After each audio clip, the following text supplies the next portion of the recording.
बिस्मिल्लाहिर्रहमानिर्रहीम, अस्सलाम वालेकुम एंड खुश आमदीद। इस उम्मीद और दुआ के साथ कि आप खैरियत से हैं। एक दिन को जो कि रोज़े का दिन है, 5वां रोज़ा है, उसको बिल्कुल सब्र से इत्मीनान के साथ गुजारने के लिए कोशिश हैं, आगे बढ़ा रहे हैं। रमज़ान और हम का ये सिलसिला है और उस नए सिलसिले के साथ यानी कि आज के एपिसोड के साथ मैं हूँ इमरान हसन। मेरा नाम है आयशा यूसुफ। आज है 5 रमज़ानुल मुबारक और आपका और हमारा साथ हमेशा की तरह रहेगा 4 से 7 बजे तक। इंशाल्लाह आपकी मुलाकात भी करवाएंगे, बहुत से प्यारे मेहमानों से आपकी रहनुमाई भी करेंगे कि आपने अपनी सेहत का कैसे ख्याल रखना है, और इसके साथ साथ थोड़ी सी रहनुमाई इस बात की भी करेंगे या इस बारे में भी बात करेंगे कि हमें रमज़ानुल मुबारक के दौरान किन किन चीज़ों को याद रखना चाहिए। और ऐसी बहुत सारी हमारे पास मिसालें भी मौजूद हैं, फरमान भी मौजूद हैं। जैसे कि एक फरमान मुझे याद आ रहा था हज़रत अली रज़ी अल्लाह ताला अन्हु का, जिन्होंने फरमाया था कि ईमान में सब्र की मिसाल ऐसे है जैसे बदन में सर हो, जिसका सर ना हो उसका बदन नहीं होता, और जिसे सब्र हासिल ना हो उसका ईमान नहीं। बेशक। और ये बात क्यों की गई? अगर हम हज़रत अली करमल्लाह वजह के इस कॉल पर गौर करें तो ये चंद अल्फाज हैं, पुरसुकून और खुशगवार ज़िंदगी गुजारने का इसके अंदर पूरा फ़लसफ़ा इन चंद अल्फाज के अंदर मौजूद है। आजकल का तो दौर अदम बर्दाश्त का दौर है। मैं अक्सर जितने भी मेहमान हमारे आते हैं, अच्छी प्रोफाइल्स के मेहमान, उनसे मैं ये बात करता हूँ कि इस अदम बर्दाश्त के माशरे के लिए आप क्या पैगाम देंगे। अब तो ये जानलेवा हो चुका है, भाई को भाई की बात बर्दाश्त नहीं है, और उसमें हमें अगर थोड़ा सा ये बर्दाश्त का मादा अपने अंदर हम डाल लें, मुजाहिरा करें और उस पेशेंस के बारे में सोचें जो नबी करीम सल्लल्लाहु अलैहि वसल्लम ने उस वक्त दिखाया जब उनके ऊपर सौबतें लाई गई, उनके ऊपर जुल्म किया गया। उस वक्त उन्होंने जिस पेशेंस का मुजाहिरा किया, हम तो अशर अशीर भी नहीं कर दिया, उसके बाद उन्होंने माफ़ भी कर दिया। तो ये बहुत ज़्यादा ज़रूरी है कि एक तो हम बहुत ज़्यादा चीज़ों को दिल पर ना लें, दूसरों की छोटी छोटी गलतियाँ जो हैं उनको नज़रअंदाज करें, क्योंकि हम नहीं जानते कि दूसरा बंदा जो है ना उसकी ज़िंदगी में इस वक्त क्या चल रहा है या उसकी मेंटल सिचुएशन। और आयशा अक्सर कहा जाता है कि मैं उसे क्यों माफ़ करूँ, उसने ज़्यादती किया, वो गलत है, माफ़ किया ही उसको जाता है जिसकी गलती होती है। आप जब ठीक होंगे तो फिर क्यों कर आप माफ़ करेंगे, क्योंकि दूसरा ठीक तो अगर होगा तो आप क्यों कर माफ़ करेंगे। आप उसी को माफ़ करते हैं जिसके बारे में आपको इल्म है कि उसने गलत किया, लेकिन आपने माफ़ किया, दरगुजर किया, तो दर्जा तभी आपका है अल्लाह के नज़दीक। तो सब्र करने वालों को बहुत बड़ा दर्जा है। हमने कहा आज इसी अच्छी बात से अपने इस एपिसोड का आगाज़ और रमज़ानुल मुबारक है, रमज़ानुल मुबारक में साथ साथ लेके चला जाए सभी बातों को, चूँकि हम भूल जाते हैं। वैसे प्रैक्टिस कर रहे होते हैं अपनी ज़िंदगी में, लेकिन भूल जाते हैं। चले जी, हम अपनी इंटरेस्टिंग स्टोरीज से आगाज़ कर लेते हैं। और क्योंकि रमज़ानुल मुबारक का महीना है तो हर किसी की ये कोशिश होती है कि ज़्यादा से ज़्यादा लोगों की खिदमत भी की जा सके, और ख़ास तौर पर जो इफ्तारी का एहतमाम किया जाता है। आप सबको पता है कि एक रोज़ेदार का रोज़ा इफ्तार करवाना उसका जो सवाब है वो कितना ज़्यादा होता है। तो मिस्र की जामिया अल अज़हर, मैं कमाने के लिए तैयार हूँ। पहले आप अम्मी के ना वो तो लेकर आए दही बड़े, यार आप काउंटर अटैक कर लें आयशा। मिस्र की जामिया अल अज़हर यूनिवर्सिटी के मनाजिर हम आपको दिखा रहे हैं, जहाँ पर मकामी और बैनुल अक़वामी तलबा के लिए इफ्तार का एहतमाम किया गया, जिसमें हज़ारों तलबा शरीक हुए। इनमें अक्सरियत जो है इंटरनेशनल स्टूडेंट्स की थी जो जामिया अल अज़हर में ज़ेरे तालीम है। आपको पता है ना, Jamia Al Azhar is the most prestigious universities for Islamic learning.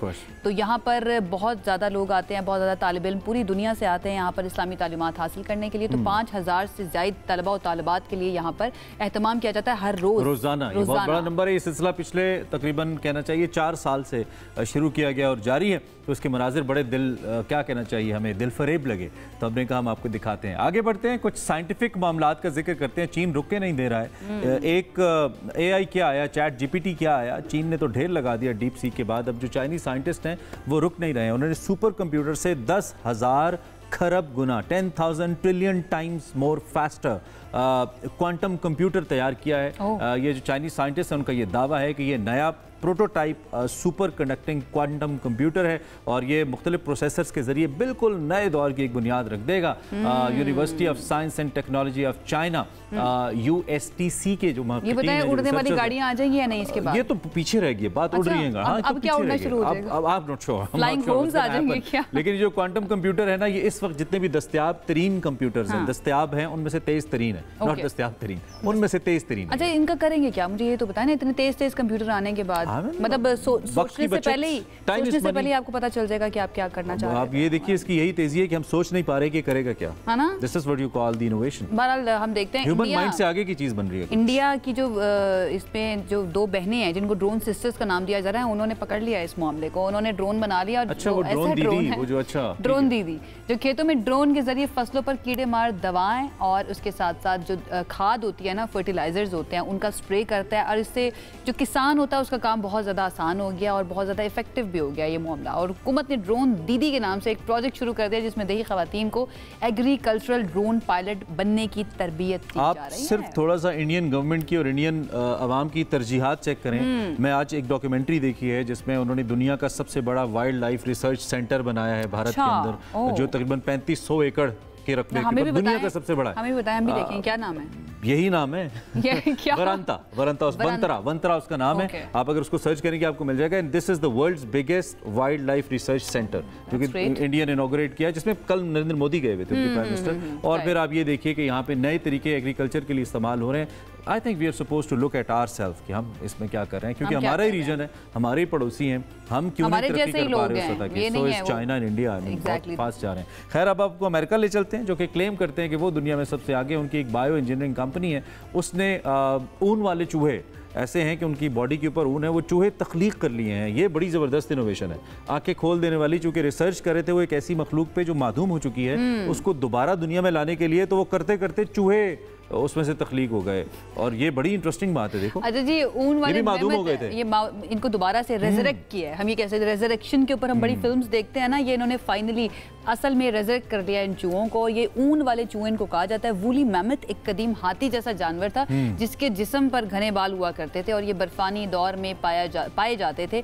अच्छा, अभी तक हाथी तक तो नहीं पहुंचे हैं, मैमथ तक, लेकिन चूहे जो है ना वो दोबारा से अगर आपने छोटी सी मखलूक भी कैसी बना ली है जो मादूम हो चुकी है, तो इसका मतलब है आपने बुनियाद रख दी है कि आप बड़ी मखलूक के ऊपर भी काम कर सकते हैं। So this is very very interesting. क्या हमने कहा कि हम आपके साथ शेयर करें। अल्लाह रहम करे, बट डायनासोर रेजरेक्ट ना हो जाए, उससे डर लगता है।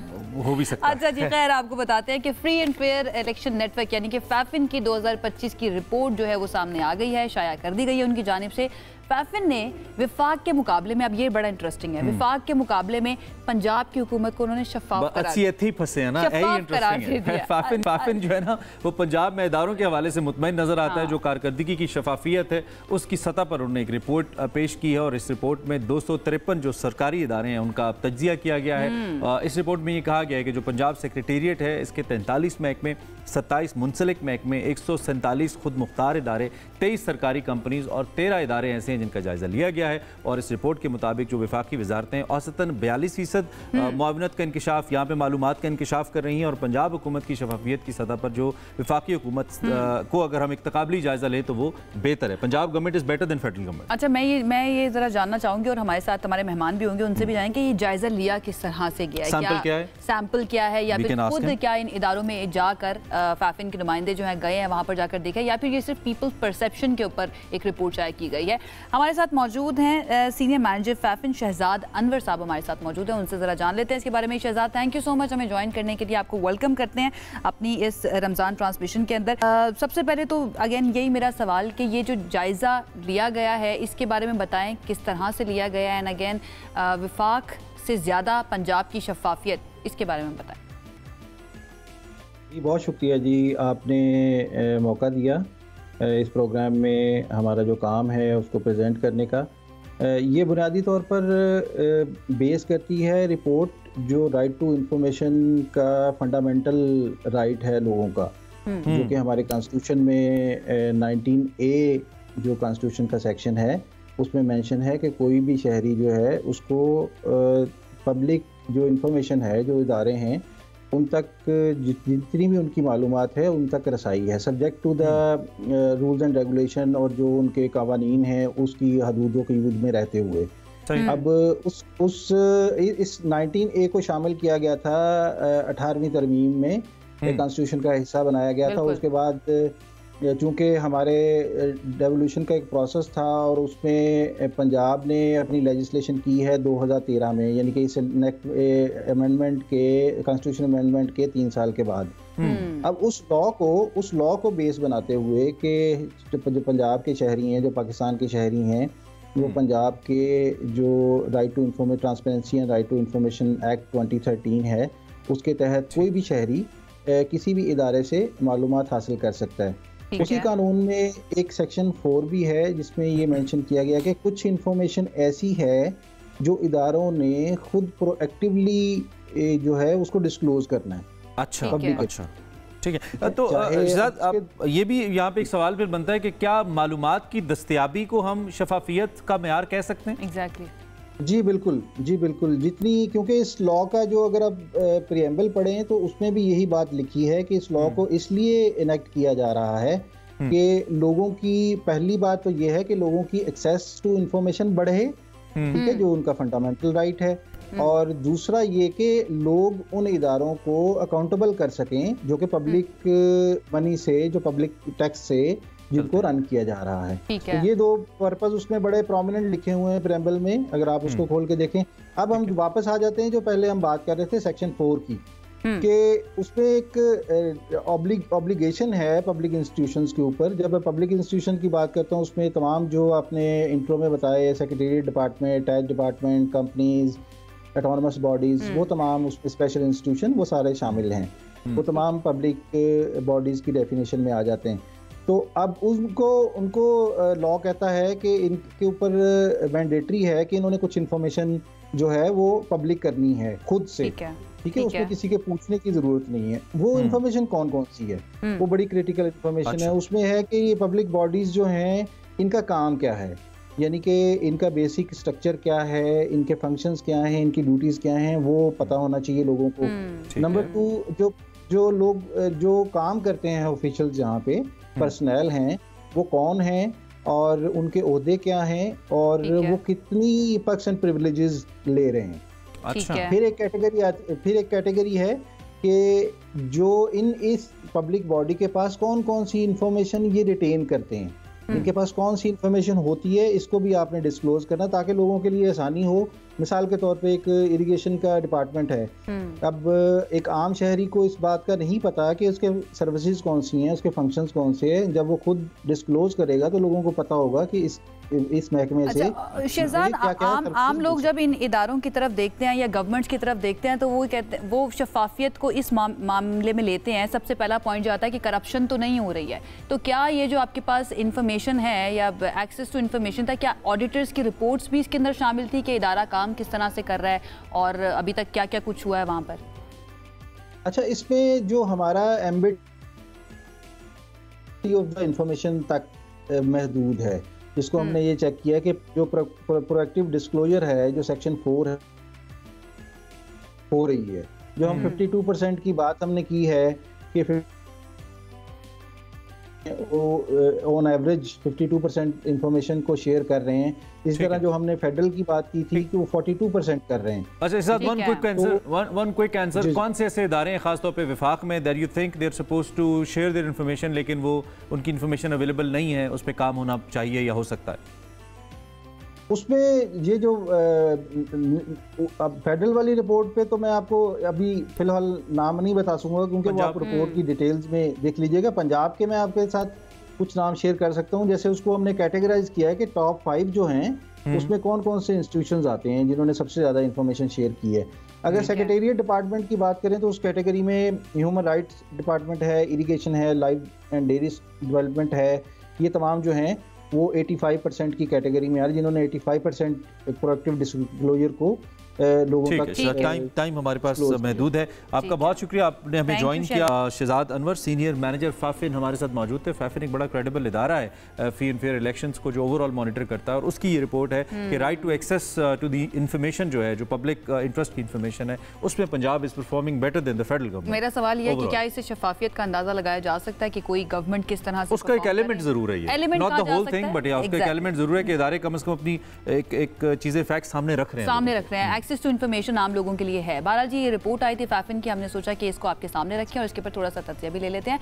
अब एक ब्रेक लेते हैं, ब्रेक से वापस आएंगे तो मजीद सेगमेंट्स हमारे पास हैं आपके साथ शेयर करने के लिए। Stay with us.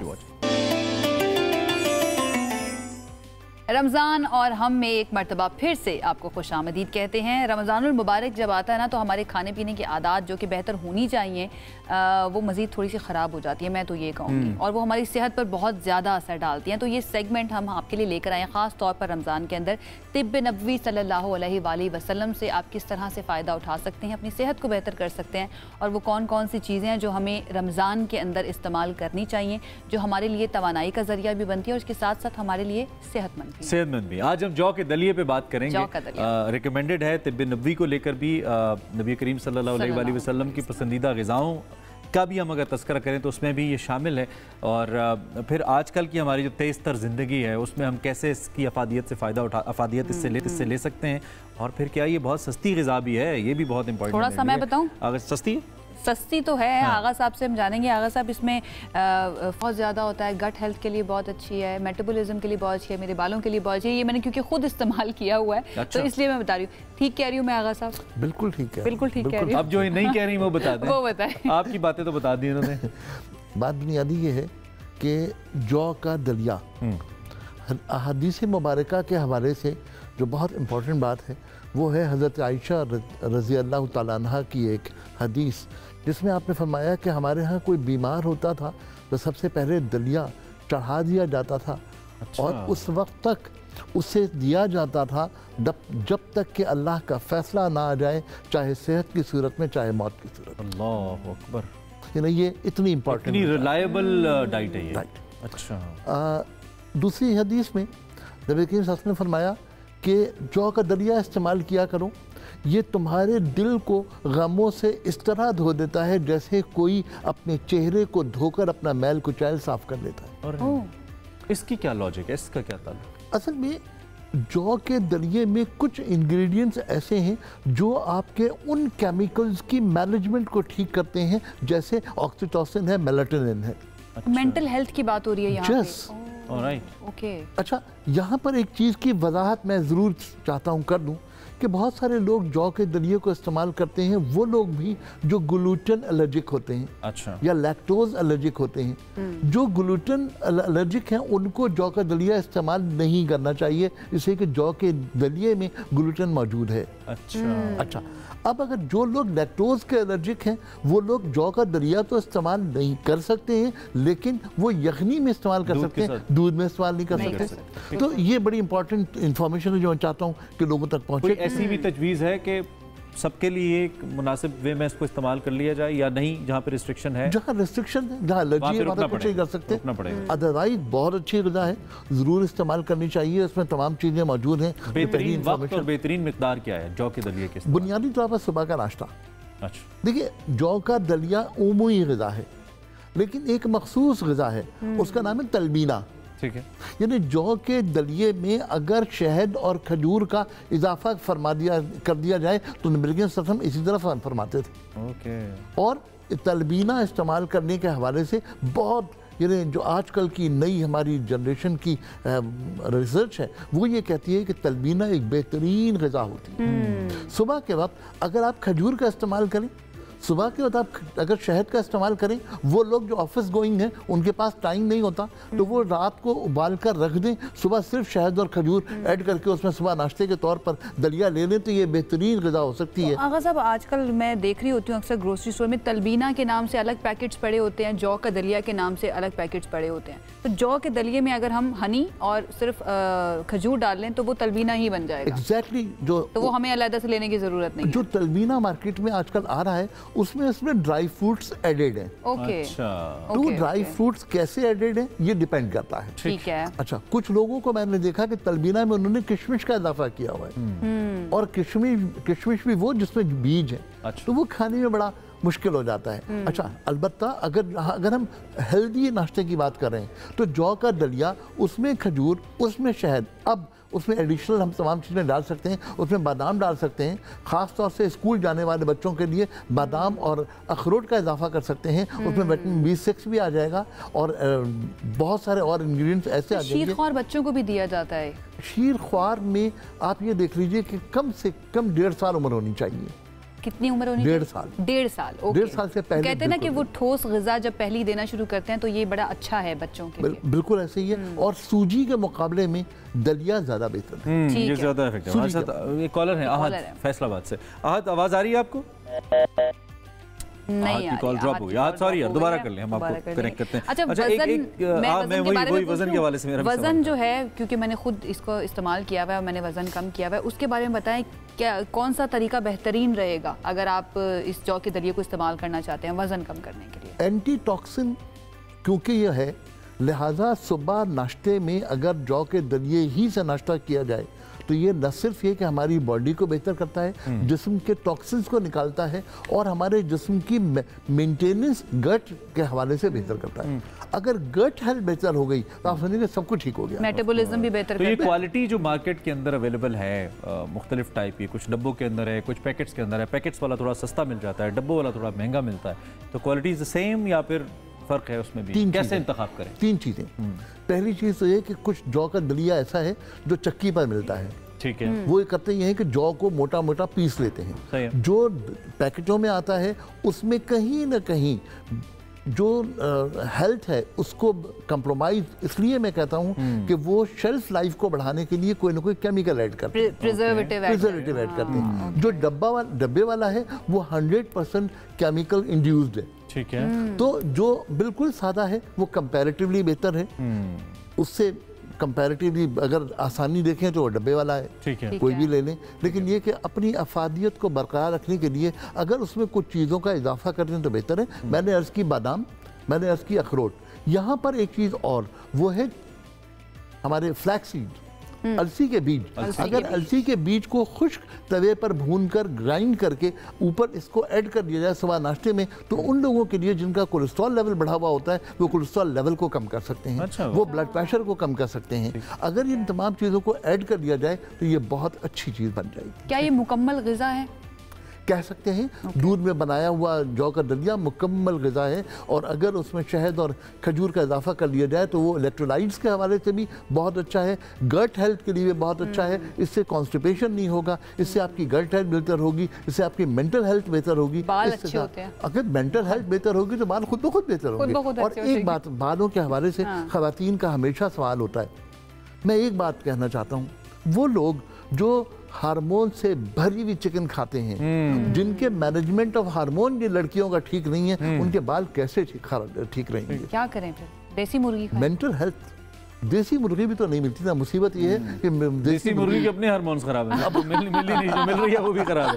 अच्छा, क्विकली कोई सजेशन किसी बीमार के लिए? बिल्कुल लास्ट 30 सेकंड्स के अंदर जौ के दलिए के हवाले से कोई ऐसी तजवीज़ जो आपके जहन में हो, प्लीज़ लास्ट 30 सेकंड। जौ का दलिया इस्तेमाल कीजिए, रात को दूध में पका कर रख लीजिए, सुबह उसमें शहद और खजूर इसलिए इजाफा कीजिए कि ये नबी करीम सल्लल्लाहु अलैहि वसल्लम की सुन्नत है, और सुन्नत के इत्तिबा में हमेशा खैर है। बेशक। थैंक यू वेरी मच, बहुत शुक्रिया। जब भी आप आते हैं बड़ी इन्फॉर्मेटिव बातें लेके आते हैं। मैंने एक रूटीन बनाई थी, फिर खराब हो गई, दोबारा बनाएंगे भाई, जौ का दलिया खाएंगे और जिंदगी में शामिल करके सादा और पुरअसर ग़िज़ा आपके लिए हम लेकर आए हैं। एक ब्रेक लीजिए, ब्रेक के बाद फौरी तौर पर ज्वाइन कीजिए और देखते रहिए रमज़ान और हम।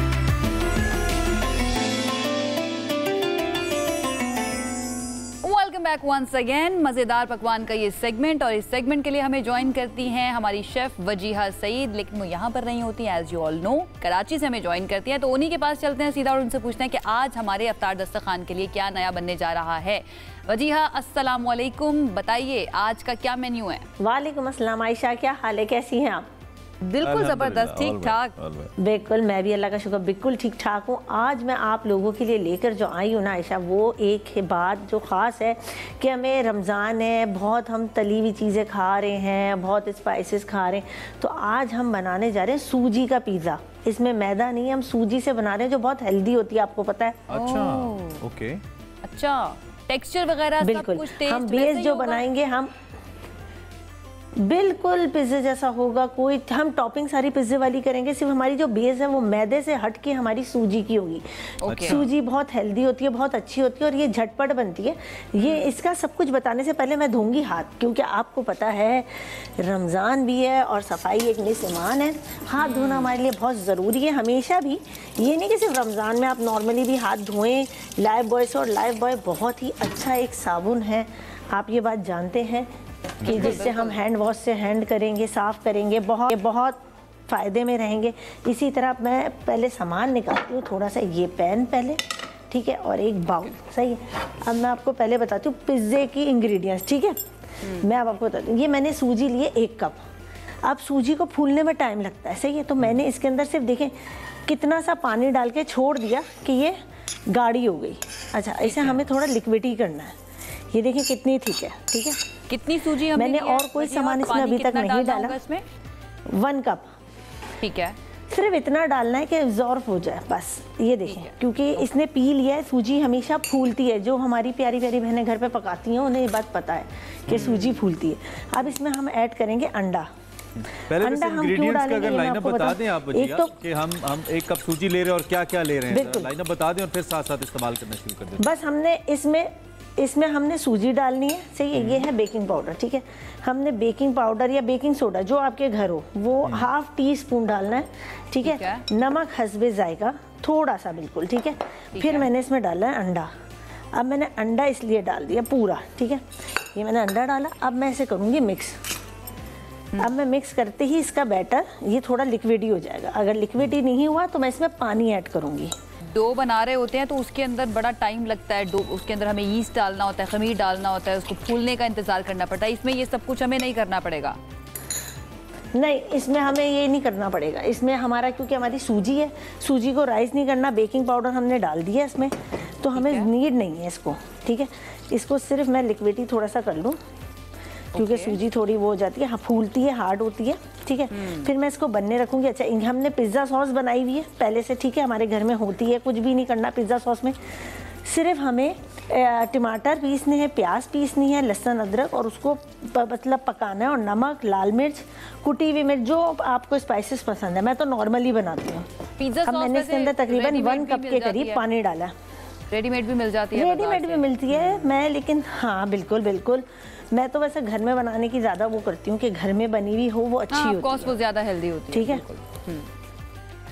वो हेल्दी भी होती है, साफ़ सुथरी भी बनी हुई होती है और बहुत अच्छी होती है। ये देखें, इसमें बस हमने 1 कप के करीब पानी डाला है, ये ठीक है। डाल दिया।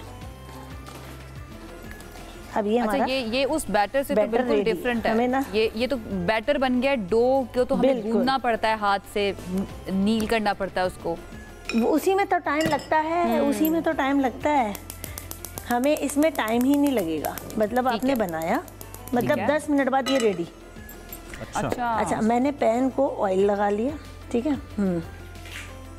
अब ज़्यादा ऑयल भी नहीं चाहिए, ठीक है। ओके। अच्छा, ये और सबसे अच्छी बात, मैं फ्राई पैन में बनाऊंगी ताकि जिनके घर बेकर वगैरह नहीं है उन्हें प्रॉब्लम ना हो कि यार बेकर नहीं है, पिज़्ज़ा नहीं बन रहा, ये नहीं, तो कोई भी बना सके। इसलिए हम फ्राई पैन पे लाएं, जबकि आपको पता है मशीन में तो जल्दी बन जाता है, इसमें थोड़ी मेहनत है, वो मैं आपको बताऊंगी कैसे बनता है। फ्राइंग पैन में बनाने से जो इसकी कॉम्पोजिशन है पिज़्ज़ा की, उस पर कोई फर्क नहीं पड़ेगा वजिया, वो सेम रहेगी? कुछ भी नहीं पड़ना, कुछ भी नहीं पड़ना इमरान, आप देखिएगा। ये हमने इसका बैटर डाला। ये आप पैनकेक की तरह हमें इसका बैटर जो है वो इसकी बनाना पड़ेगा। पैनकेक की तरह बनाने लगी लिक्विडी, जी ठीक है, ठीक है जी जी, पैनकेक की तरह, ठीक है। ये मैंने इसको डाल दिया। अच्छा, जितना आपने थिन और थिक रखना है ये आपके ऊपर है, ठीक है, ये हमारे ऊपर नहीं है, ठीक है, ठीक है। ये मैं इसको ऊपर से कवर कर दूँगी, ठीक है। अब मैं साइड पे 5 मिनट छोड़ना है, इसे ज़्यादा भी नहीं, ठीक है। अब मैं साइड पे बनाने लगी हूँ। यहाँ पे कीमा मटर आलू, ठीक है। उसके इंग्रेडिएंट्स भी मैं अब आपको हाथों हाथ बताती हूँ जल्दी से। हमने पिसी हुई प्याज लिया 1 कप, हमने 2 टमाटर पीस के लिए पूरे बड़े, ठीक है, और साथ ही इसमें हमने कीमा लिया है, ठीक है। कीमा, आलू और मटर मैंने बॉईल करके रख लिए क्योंकि टाइम की शॉर्टेज की वजह से, और इसमें घर में भी इजी रहता है, ठीक है। इसमें थोड़ा टाइम की भी इजी रहता है आपका कि आप आराम से घर में एक तरफ आलू बनने रखें, एक तरफ कीमा बनने रखें, तो इजी हो जाता है आपके लिए खाना बनाना, इजी रहता है सब। बिल्कुल बिल्कुल बिल्कुल, ठीक है। अब ये देखिएगा ये होने लग गया ना। अब मुझे इसे फ्लिप भी करना होगा। फ्लिप करने का तरीका मैं आपको बताऊंगी। अच्छा, आंच के बारे में बताइएगा कि हमने कितनी आंच रखनी है इसकी चूल्हे पे? मीडियम आंच रखनी है, ना तेज नहीं रखनी, क्योंकि तेज रखेंगे तो फौरी नीचे से जल जाएगा। ठीक है। एंड ये फ्लिप भी बहुत इंपॉर्टेंट है, ये तो बड़ा आर्ट है, बहुत ज्यादा ध्यान रखना। ये भी बताइए। फ्लिप करना, वो हम वही तो मैंने आपको कहा, हम प्लेट पे प्लेट रख के करेंगे, आसान तरीके से बताएंगे हम। अच्छा, ये हमने प्याज और लहसुन अदरक का पेस्ट डाल दिया, और इसकी डो भी बहुत सॉफ्ट होगी आयशा इमरान, आप देखिएगा। और इतना अच्छा होता है, जैसे मैं आपको बताऊं, जब बच्चे थोड़े, ये देखें बनना शुरू हो गया, ये दिख रहा है आपको, ये देखें। अच्छा, इसकी कोई निशानी है जिससे पता चले? दिख रहा है आपको? ओके, किनारे छोड़ देगा, ये देखें, किनारे छोड़ देगा, किनारे छोड़ देगा, ठीक है, ठीक है। किनारे ये देखें कितना आराम से मूव कर रहा है, मतलब ये एक साइड इसकी पक गई। ये देख रहे हैं आप। अब मैं इसको 5 मिनट और छोड़ूंगी, फिर मैं इसकी साइड चेंज कर दूंगी। अब मैं जब साइड चेंज करूंगी वो मैं आपको दिखाऊंगी कैसे करना है, वो थोड़ा सा एक आर्ट है। हम चाहते हैं कि इस महीने में ना जितनी कुकिंग है ना आपके पास, आपके दिमाग में, वो सारी हम निचोड़ लें आपसे। बिल्कुल। और मैं चाहती हूँ मैं ऐसी चीज़ें सिखाऊँ ज़्यादातर जो ईजिली हों, बन जाएं घर में और हेल्दी हों, जो मतलब ज़्यादा फ़ायदेमंद है हमारे घर वालों को, हेल्दी हों। सबसे मेन बात, क्योंकि रमज़ान में इतना फ्राई आइटम खाया जा रहा होता है ऐसा कि वो हेल्दी रहता नहीं है कुछ भी हमारा। ऐसे ही है, बिल्कुल ऐसे ही है इस वजह से। अच्छा ये देखें, ये मैंने इसमें टमाटर पीस के डाल दिए, प्याज डाल दी। अब मैं सारे स्पाइसेस भी इसमें ऐड करूँगी। नमक डाला मैंने 1 टीस्पून के करीब, ठीक है। हल्दी डाली 1/2 टीस्पून के करीब, ठीक है। मैंने इसमें लाल मिर्च डाली 1 टीस्पून के करीब, कुटी हुई मिर्च डाल रही हूँ मैं थोड़ी सी, ठीक है। और मैं इसे अब भूनूंगी, ठीक है। अब मैं इसके अंदर साथ ही कीमा भी ऐड कर दूंगी ताकि हमारा कीमा भी जल्दी से गल जाए, ठीक है। मैंने वैसे हाफ डन कीमे के हवाले से कोई खास टिप, कोई खास हिदायत वजिया कीमे का इंतखाब करते हुए? वैसे तो मुमूमी तौर पे आलू कीमा बनता ही है, खाते हैं हम। एनीथिंग स्पेसिफिक कीमे को लेके? नहीं, स्पेसिफिक बिल्कुल कीमे को लेके ये है कि देखें, एक तो आप जब भी लें डार्क कलर का कीमा मत लें, क्योंकि कुकिंग के बाद वो और डार्क हो जाता है। अच्छा। कलर उसका, तो वो कलरिंग बहुत अच्छी नहीं लगती। और इसके अंदर आप जब खाना बना रहे हो, खासतौर पे दुरूद शरीफ पढ़ें, कलमा पढ़ें, तो बहुत मज़े का बनती है। ये देखें, अभी आप देखें इसकी बेस देख रहे हैं आप पिज्जे की। हाँ, ये देखें कैसी रेडी। तो ये हम देखने वालों को बता दें कि 2 अलग-अलग चीजें बन रही हैं। एक आलू मटर कीमा बन रहा है और उसके साथ-साथ सूजी का पिज्जा बन रहा है। ये 2 अलग-अलग चीजें। बिल्कुल। मेरे जैसे जो अनाड़ी पकाने वाले हैं वो मिक्स ना कर लेना कि ये 2 कीमे का पिज्जे से क्या ताल्लुक बन रहा है। अच्छा, आपने फ्लिप किया, बड़ा खूबसूरत लग रहा है। पलट लिया। हाँ बिल्कुल। अरे वाह, ठीक है। अब मैंने इसमें थोड़ा सा पानी डाला है, ठीक है। अच्छा, फ्लिप करने के लिए अगर कोई बहनें देखी कि वो सॉफ्ट है, फ्लिप नहीं हो सकता, तो इसी के ऊपर वो प्लेट रखें या कोई अलग फ्राई पैन रखें, उसे पलटें और फिर डाल दें दोबारा इसी के अंदर पकने दूसरी साइड। दूसरी साइड पकना जरूरी है। अब दूसरी साइड जब तक नीचे पक रही है, मैं इसमें टॉपिंग करना शुरू करूंगी। आप अच्छा, आपने पानी भी डाला है ना इसके अंदर? कितनी जल्दी बन रहा है, उसके पीछे साइंस क्या है वो भी मैंने बहुत थोड़ा सा पानी डाला। मैंने पानी इसलिए डाला, जब हम पानी डालते हैं तो स्टीम बनती है। जब स्टीम बनती है तो अंदर जो हमारी सूजी कच्ची रहने का डर होगा वो भी पक जाएगी। वैसे ये पक जाती है सूजी, तो आपको पता है हलवा बनाते हैं कितनी जल्दी बनता है। अब पिज़्ज़ा सॉस तो जितना आपने लगानी हो, जिस तरह की, आप ये देखिए बिल्कुल साइडें भी इसकी परफेक्ट गोल निकली हैं। कोई सांचे की ज़रूरत नहीं है, हमें किसी भी चीज़ की ज़रूरत नहीं है। इजी तरीके से बन गया, ठीक है। वाह, ठीक है। अब मैं इसके अंदर सारी टॉपिंग करने जा रही हूँ, ठीक है। ये हमने चिकन रखी। अच्छा, पहले हम चिकन इसलिए रखने, फिर जब हम चीज़ डालेंगे ना तो ऊपर कलरफुल चीज़ें हमें दिखेंगी। बस टॉपिंग एक्स्ट्रा रखिएगा, ज़रा बाहर तो हम एक्स्ट्रा करवाते हैं, ज़रा हैवी हो जाए थोड़ा। रोज़े है ना, आप आ रहे हैं? मैं बस आ ही रहा हूँ। चीज़ मुझे भी बहुत पसंद है।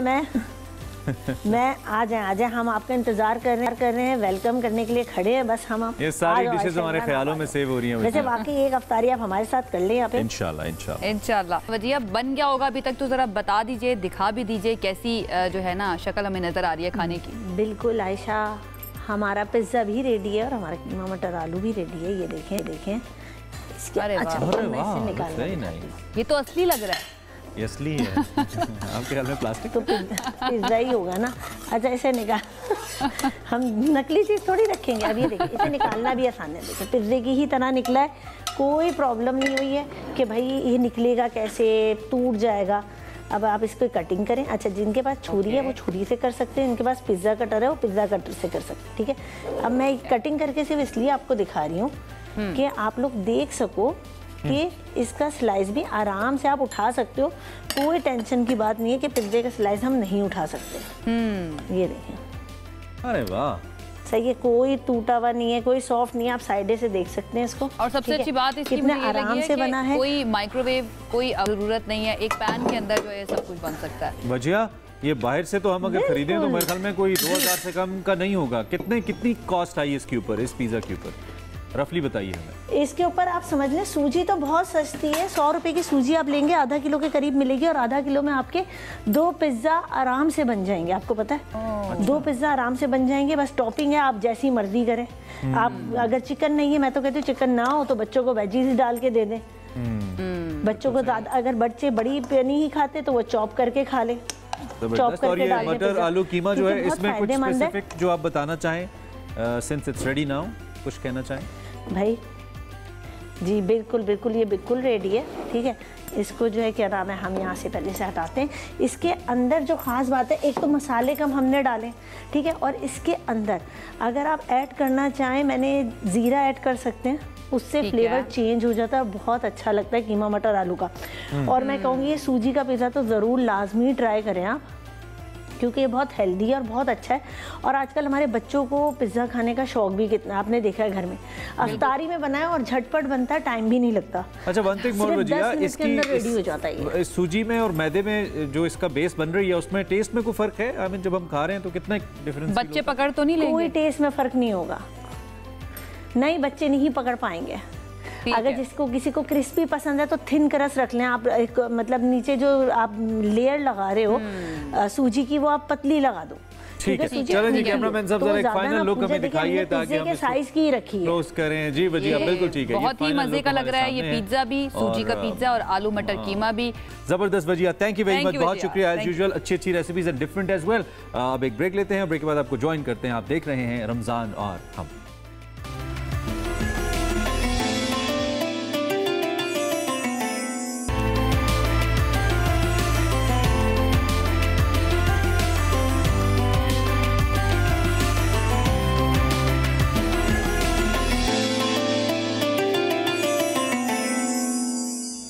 रमज़ान और हम एक मरतबा फिर से खुश आमदीद। वैसे तो पर हम मुर्गी के देखते हैं, वो हमें नज़र आते हैं, लेकिन इस बार जिन परों का तस्करा हम करने जा रहे हैं वो मुर्गी की कीमत को लगे हैं। इस्लामाबाद में फ़ी किलो मुर्गी कितनी होगी, गैस लगाइए? फ़ी किलो 600 इस वक्त जो कीमत है रमज़ान के अंदर, हम अगर बात कर रहे हैं ख़ास तौर पे 750 रुपए तक पहुँच गई है, 750 तक पहुँच गई है। और जिंदा जो है वो तकरीबन 400-500 के आसपास वो भी, उसको भी बेचा जा रहा है। क्वेटा में भी कीमतें बहुत ज़्यादा हाई हैं। हमने क्या किया कि हमने एक सेशन आपके लिए प्लान किया, हमने कहा हम ज़रा मुख्तलिफ स्टेशन पे जाते हैं, ओवरऑल महंगाई का भी जायज़ा लेते हैं और इन पर्टिकुलर मुर्गी की जो कीमत है और क्वेटा में खास तौर पर जो बहुत ज़्यादा हाई है उसका अंदाज़ा लगाते हैं। और अस्मत परों की आप बात कर रहे थे ना, ये पर सिर्फ रमज़ान मुबारक में ही आके लगते हैं? ये रमजान में आके लगते हैं। उसकी बुनियादी वजह है कि डिमांड बढ़ जाती है एंड पीपल थिंक कि हमें नाजायज मुनाफाखोरी करनी चाहिए। तो हमारे साथ अस्मत समालानी मौजूद हैं, उनसे जरा क्वेटा की सूरत हाल जानते हैं और फिर पे भी जाएंगे। सबसे पहले यूँ अस्मत बताइए क्या सूरत हाल है, मुर्गी बहुत महंगी हो गई है? जी बिल्कुल, क्वेटा में रमज़ान से कबल ही मुर्गी की गोश्त की कीमतों में फ़ी किलो 150 रुपये का इजाफा हुआ था और रमज़ान की आमद के साथ ही जो है मज़ीद 30 रुपये फ़ी किलो में इजाफा कर दिया गया। फ़ी किलो जो है क्वेटा में जो मुर्गी गोश्त है ये 730 रुपये तक फ़रोख्त की जा रही है। यहाँ पर जो डीलर हजरात हैं इनसे हमने बात की तो इनका कहना है कि बलूचिस्तान और ख़ासकर क्वेटा में जो है मुर्गी की जो ज़रूरियात है ये पंजाब से पूरी की जाती है। यहाँ पर जो पोल्ट्री फार्म है ये इंतहाई कम है और किल्लत के बायस जो है यहाँ पर कीमतों में इजाफा हुआ और पंजाब से कीमतों में इजाफे के बायस यहाँ पर भी कीमतों में इजाफा हो गया है। यहाँ पर ख़ासकर जो कम आमदनी वाले अफराद हैं इनको काफ़ी मुश्किलात का सामना करना पड़ रहा है। इनका कहना है कि रमज़ान में ज़्यादातर जैसे जो है गाय के गोश्त या जो है बकरे के गोश्त के बजाय जो है मुर्गी की गोश्त से जो है ये गुजारा करते हैं, लेकिन इस दफ़ा इनकी कीमतों में इजाफे से भी जो इनकी मुश्किलात में मज़ीद इजाफा हो गया। यहाँ पर हमारे साथ शेरी भी मौजूद, हम इनसे भी बात करते हैं। अच्छा सर बताएं, रमज़ान के कबल और रमज़ान के साथ ही कीमतों में इजाफा हुआ है, क्या समझते हैं आप? जी हाँ, रमज़ान से पहले मुर्गी की कीमतों में बहुत कमी थी, लेकिन जैसे ही रमज़ान करीब आए कीमतें एकदम 700, 750, 650 से ऊपर चली गई एकदम। और आपको पता है कि गरीब की पहुंच सिर्फ एक मुर्गी तक थी कि मुर्गी का गोश्त तो खाना मतलब वो था, खा सकते थे, बाकी तो गोश्त हम ले ही नहीं सकते। अब हमारी पहुंच से दूर तो मुर्गी का गोश्त भी हो गया 650, 700 रुपये मुर्गी का गोश्त बिक रहा है। जी बिल्कुल, शहरी जो है शिकवा कर रहे हैं कि कीमतों में इजाफा हो गया है। ख़ासकर यहाँ पर कुछ शहरी ग्राम फरोशी से भी जो है काफ़ी तंग है। इनका कहना है कि यार दुकानदार की अपनी रेट है तो उस पर भी जो है कोई इंतजामिया की जानिब से चेक एंड बैलेंस नहीं है। लेकिन यहाँ पर जो डीलर हजरात इनका कहना है कि रमज़ान तक जो ये कीमतें बरकरार रहेंगी, बल्कि कीमतों में मज़ीद भी इजाफे का जो है ये कह रहे हैं कि ख़दशा ज़ाहिर किया जा रहा है। यहाँ पर जो मुर्गी गोश्त है ये रमज़ान से कबल जो है 550 और जो है इसी तरह जो है 580 रुपये तक फ़ी किलो फ़रोख्त की जा रही थी। लेकिन रमज़ान से एक हफ़्ता पहले और रमज़ान की आमद के साथ इनकी कीमतों में इजाफा हुआ है, जिससे जो है खासकर कम आमदनी वाले अफराद काफ़ी परेशान दिखाई दे रहे हैं। ठीक है असमत, बहुत शुक्रिया हमें अपडेट करने के लिए। लेकिन सवाल मेरा यही है कि मार्केट से वो जो प्राइस कंट्रोल कमेटी हैं वो कहाँ पर गायब हैं? खास तौर पर रमज़ानुल मुबारक के दौरान तो इन कमेटियों को एक्टिव होना चाहिए, फ़ाल होना चाहिए, ताकि लोगों की ज़िंदगी आसान हो सके। मुझे लगता है खुद उनको भी महंगी मिल रही है, उनका काम है भाई कंट्रोल करवाना, और जो प्राइस बल्कि आयशा उनको सस्ती मिल रही है इसलिए आवाम को महंगी मिल रही है। कराची का रुख कर लेते हैं। कराची वाले भी किसी से पीछे नहीं है। फल फरोश जो हैं वो बहुत ज्यादा महंगे फल और फ्रूट बेचना शुरू हो गए हैं। आई बिलीव वहां पर भी प्राइस कंट्रोल कमेटियां जो है वो नहीं मौजूद है। कौन है जी कराची से? कराची से हमारे साथ गयासुद्दीन है जी, वो हमें आगाह करें। गयास प्लीज बताइए। कराची में फ़्रूट्स की बात करें तो फ़्रूट्स की कीमतें आसमान को छू रही हैं और मुसलसल इसकी कीमतों में इजाफा देखा जा रहा है। जो ही रमज़ान की आमद हुई है तो हम देख रहे हैं कि गैर मामूली हद तक इनकी कीमतों में इजाफा हो गया है। सेब की कीमत की अगर बात करें तो सेब की कीमत 300 रुपये किलो तक वसूल की जा रही है। इसके अलावा कीनू जो मुख्तलिफ़ अक़साम का मार्केट में मौजूद है, उसमें मौसमी भी मौजूद है और कीनू भी मौजूद है, तो इसकी कीमत 300 से 400 के दरमियान फ़ी दर्जन वसूल की जा रही है। केले की कीमत जो हम देख रहे थे कि रमज़ान से पहले कुछ हद तक कम थी और 50, 60, 70 रुपये दर्जन के हिसाब से केले मिल रहे थे, लेकिन अब 150 से 200 रुपये दर्जन तक केलों की कीमत वसूल की जा रही है। खरबूजा जो कि मौसमी फल है इस वक्त उसकी कीमत भी बढ़ चुकी है और 100 से 120 रुपये किलो के हिसाब से खरबूजे की कीमत वसूल की जा रही है मार्केटों में। तो ख़रीदार शिकवा कर रहे हैं। उनका ये कहना है कि जो हुकूमत की जानिब से नक़नामे जारी किए जाते हैं उस पर मुकम्मल तौर पर अमल दरामद नहीं होता और उसकी वजह से उन्हें महंगाई का बोझ बर्दाश्त करना पड़ता है। तो इसी हवाले से हम देख रहे हैं कि रमज़ान में अफ्तार के आइटम में इस्तेमाल होने वाले अमरूद हैं उसकी कीमत भी 200 रुपये किलो तक पहुंच चुकी है, जो कि रमज़ान से पहले एक हफ़्ता पहले और 1.5 हफ़्ता पहले ये कीमत 100 और 110 रुपये किलो वसूल की जा रही। तो गैर मामूली इजाफा देखा जा रहा है। दुकानदारों की जानिब से, स्टॉल होल्डर्स की जानिब से कहा जा रहा है कि मंडी में कीमत में इजाफा हो गया है, जिसकी वजह से उसका असर आगाह किया। वक्त की कमी है सो हमने आगे बढ़ना है, लेकिन बहुत शुक्रिया आप हमें बता रहे थे। इस वक्त आगे बढ़ते हैं और लाहौर की बात कर लेते हैं। लाहौर में थोड़ी सी कुछ अच्छी खबर है उन रियाती बाज़ारों की और नरखों की सूरत में जो कि हुकूमत ने आवाम के लिए जिनका एहतमाम किया है। सो ये बाज़ार कैसे काम करें, सहूलत काउंटर्स कैसे काम करें, अली रज़ा हमें इस हवाले से आगाह करें। लाहौर से ज़रा उनसे जानते हैं। जी अली। वज़ीर आला पंजाब की हिदायत पर पंजाब के तमाम मॉडल बाज़ारों के अंदर शहरियों को सस्ते दामों अशिया की फराहमी के लिए जो है वो सहूलत काउंटर्स जो है वो कायम कर दिए गए हैं। लाहौर के 10 मॉडल बाज़ारों के अंदर भी जो सहूलत काउंटर्स हैं उनके ऊपर जो है वो ख़रीदारी का सिलसिला जो है वो जारी है। मैं हरबंसुरा मॉडल बाज़ार के अंदर मौजूद हूँ और यहाँ भी शहरियों की बड़ी तादाद जो है वो सहूलत काउंटर्स के ऊपर मुख्तलिफ अशिया की ख़रीदारी के अंदर जो है वो मसरूफ़ दिखाई देती है। सहूलत की अगर बात की जाए तो जो 10 सहूलत काउंटर्स के ऊपर 16 मुख्तलिफ अशिया खुर्दोनोश की फराहमी का सिलसिला जो है वो जारी है। DC रेट के मुताबिक जो सब्ज़ियाँ और फ्रूट हैं उनके ऊपर 5 से 20 रुपये जो है वो रिलीफ फराहम किया जा रहा है। इसी तरह अगर चीनी की बात की जाए तो चीनी जो है वो सहूलत काउंटर्स के ऊपर 130 रुपये फ़ी किलो में फराहम की जा रही है और 10 किलो आटे का जो थैला है वो 785 रुपये में फ़रोख्त किया जा रहा है। इसी तरह अगर चिकन की बात की जाए तो चिकन पे 20 रुपये रिलीफ दिया गया है और मटन और बीफ के ऊपर 50 और 100 रुपये का जो है वो रिलीफ दिया गया है। इस वक्त शहरियों की बड़ी तादाद जो है वो काउंटर्स के ऊपर ख़रीदारी करने में मसरूफ़ है। शहरी कहते हैं कि पंजाब हुकूमत की जानिब से रमज़ानुल मुबारक में ये बेहतरीन इक़दाम किया गया है, लेकिन शहरियों ने यह भी तकाजा किया है कि जो सहूलत काउंटर्स हैं उनके ऊपर एक तो क्वालिटी की चीज़ें फराहम की जाएँ, इसके साथ साथ जो चीज़ें हैं उनकी दस्तयाबी को भी यकीनी बनाया जाए। दूसरी जानिब जो मॉडल बाज़ार मैनेजमेंट कमेटी है उनका ये कहना है कि सहूलत काउंटर्स के ऊपर जो है वो तमाम खुसूसी टीमें जो है वो तैनात की गई हैं और शहरियों को जो है वो बेहतरीन सर्विसेज फराहम की जा रही हैं। शहरी जो है वो सुबह 9 से 5 बजे के दरमियान जो है वो सहूलत काउंटर्स के ऊपर राइट अली चलें। अच्छा है, कुछ ना कुछ तो अच्छा है, अल्लाह करे जैसे आप बता रहे हैं वैसे हो रहा है।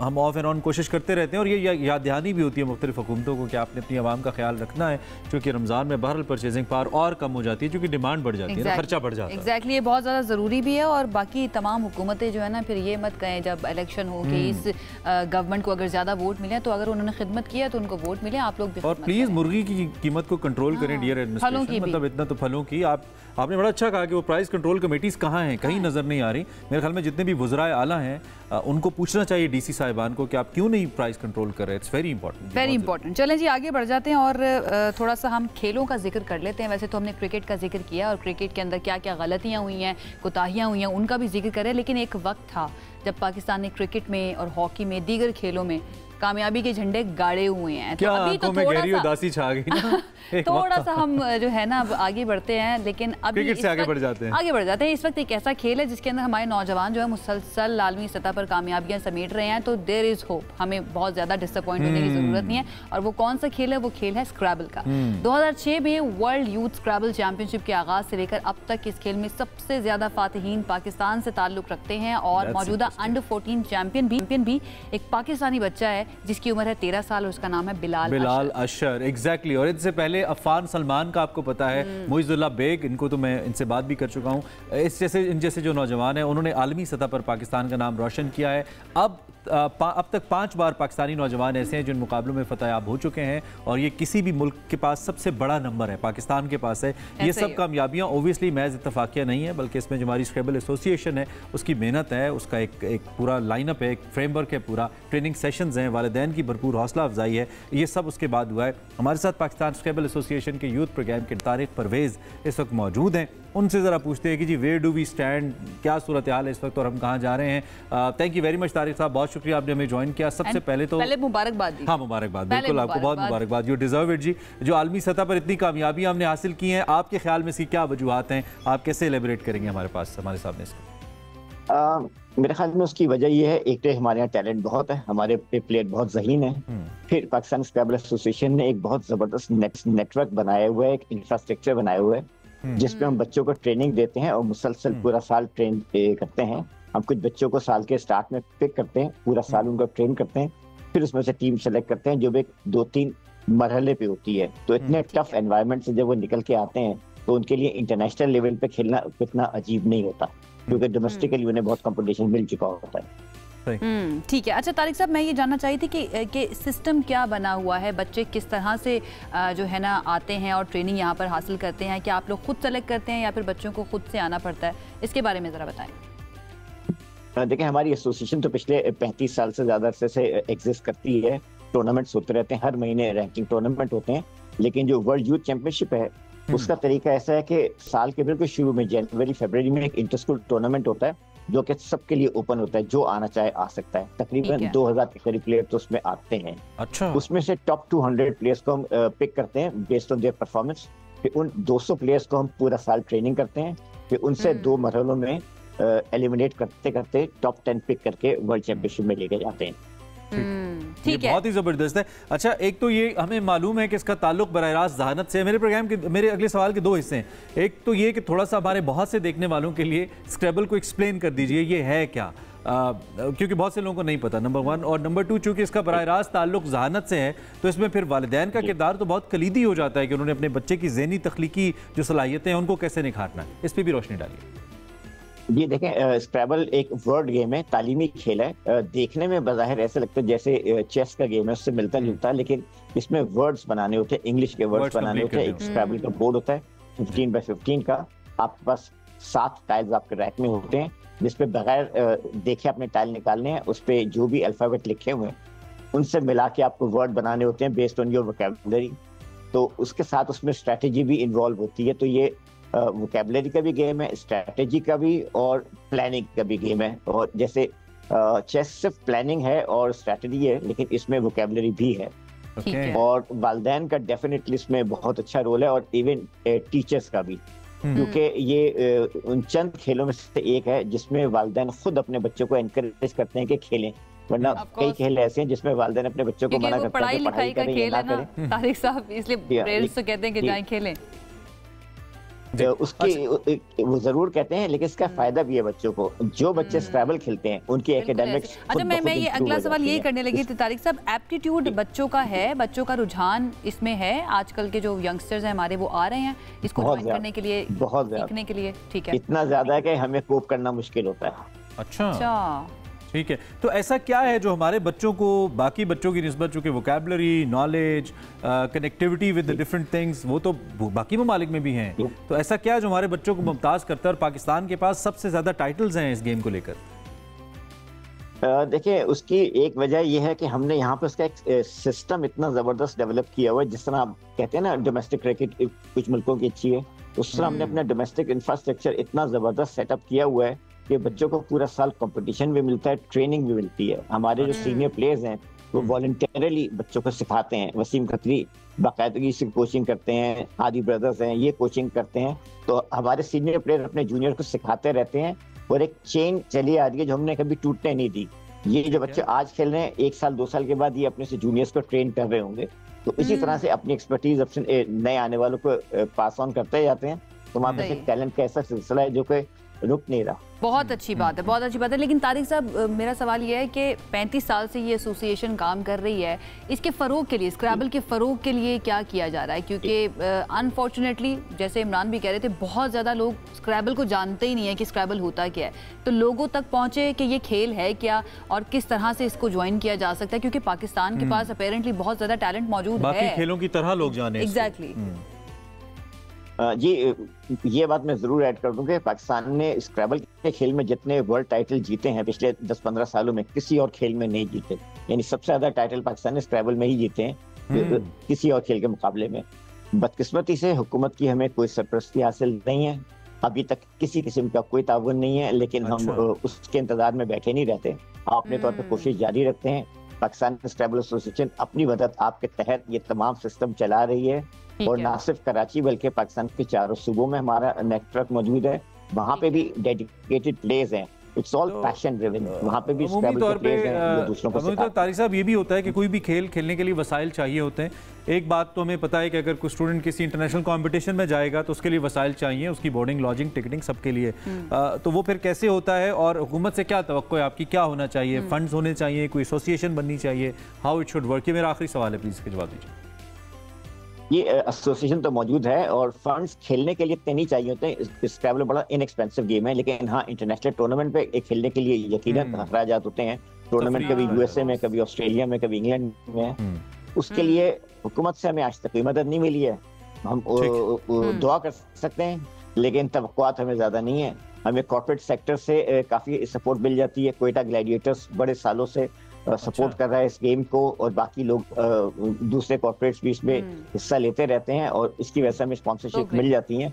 लेकिन अगर गवर्नमेंट इसको सपोर्ट करे तो हमारे पास इतना टैलेंट है कि हम पूरी दुनिया के जितने टाइटल हैं तमाम जीत के आ सकते हैं। बेशक बेशक। Thank you so much Tariq Parvez साहब। और सही बात किया उन्होंने कि कॉर्पोरेट सेक्टर जो है वो हमेशा में नजर आता है, स्पॉन्सर्स इस तरह के टैलेंट को प्रमोट करता है। अगर गवर्नमेंट की तरफ से, रियासत की तरफ से सरपरस्ती मिल जाए इस तरह के टैलेंट को, तो पाकिस्तान का नाम जो है ना वो हमें हर मैदान के अंदर रोशन ही नजर आएगा। हाउ इंटरेस्टिंग इट इज कि सबसे ज्यादा टाइटल स्क्रैबल के अंदर है पाकिस्तान के पास, दुनिया भर है। वेरी इंटरेस्टिंग, क्या बात है। परल जी, आगे बढ़ जाते हैं हम और एक ऐसे टैलेंटेड मेहमान से आपकी मुलाकात करवा देते हैं। डिसअपॉइंटमेंट से निकलते हैं, थोड़ी अच्छी अच्छी बातें करते हैं। एक टैलेंटेड मेहमान हमारे साथ मौजूद हैं जिन्होंने मेडिकल के शोबे में बड़ा कारनामा सरअंजाम दिया है और उन्होंने किया ये है, उन्होंने जहनी तनाव के शिकार मरीजों के लिए माइक्रो नीडल पैच तैयार कर दिया, जिसका असर उस मरज के लिए तजवीज़ करदा जो टैबलेट्स हैं उनसे बहुत ज्यादा होगा। माइक्रो नीडल्स होंगी, पैच होगा, वो पैच आप यहाँ पे लगा ले। वैसे कुछ लोग तो ऐसे भी हैं जहनी तनाव की वजह से उनको तो पूरी बॉडी पे ये पैचेस लगा और ये जल्द पर चस्पा किया जा सकेगा और इसके जरिए जो दवा है वो जल्द के जरिए जिस्म तक पहुंचाई जा सकेगी।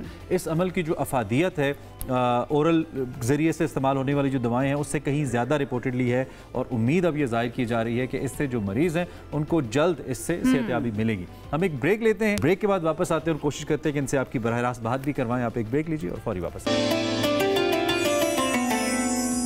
रमज़ान और हम एक मरतबा फिर से खुशामदीद। ब्रेक पर जाने से पहले हमने आपको बताया था कि हम आपकी मुलाकात करवाएंगे एक ऐसे टैलेंटेड मेहमान से जिन्होंने मेडिकल के शोबे में एक बड़ा कारनामा सरअंजाम दिया है। और वो कारनामा क्या है? वो तमाम लोग जो जहनी तनाव का शिकार रहते हैं ना और ओरली दवाएं खा रहे होते हैं उनके लिए एक माइक्रो नीडल पैच तैयार किया है जिसका असर उन दवाओं से भी ज्यादा और क्विक होता है। चले, वो हमारे साथ अब मौजूद हैं कराची यूनिवर्सिटी के PhD स्टूडेंट मोहम्मद सिकंदर। उनसे हम आपकी मुलाकात करवाते हैं। अस्सलाम वालेकुम जी, कैसे हैं आप? ठीक ठाक जी, वालेकुम अस्सलाम। और सबसे पहले तो मैं आप दोनों शेख साहब और सबीर साहब आप दोनों की शुक्रिया अदा करता हूँ कि आप लोगों ने मुझे अपने प्रोग्राम बुलाया। आपकी टीम का शुक्रिया अदा करता हूँ, हम टीवी का।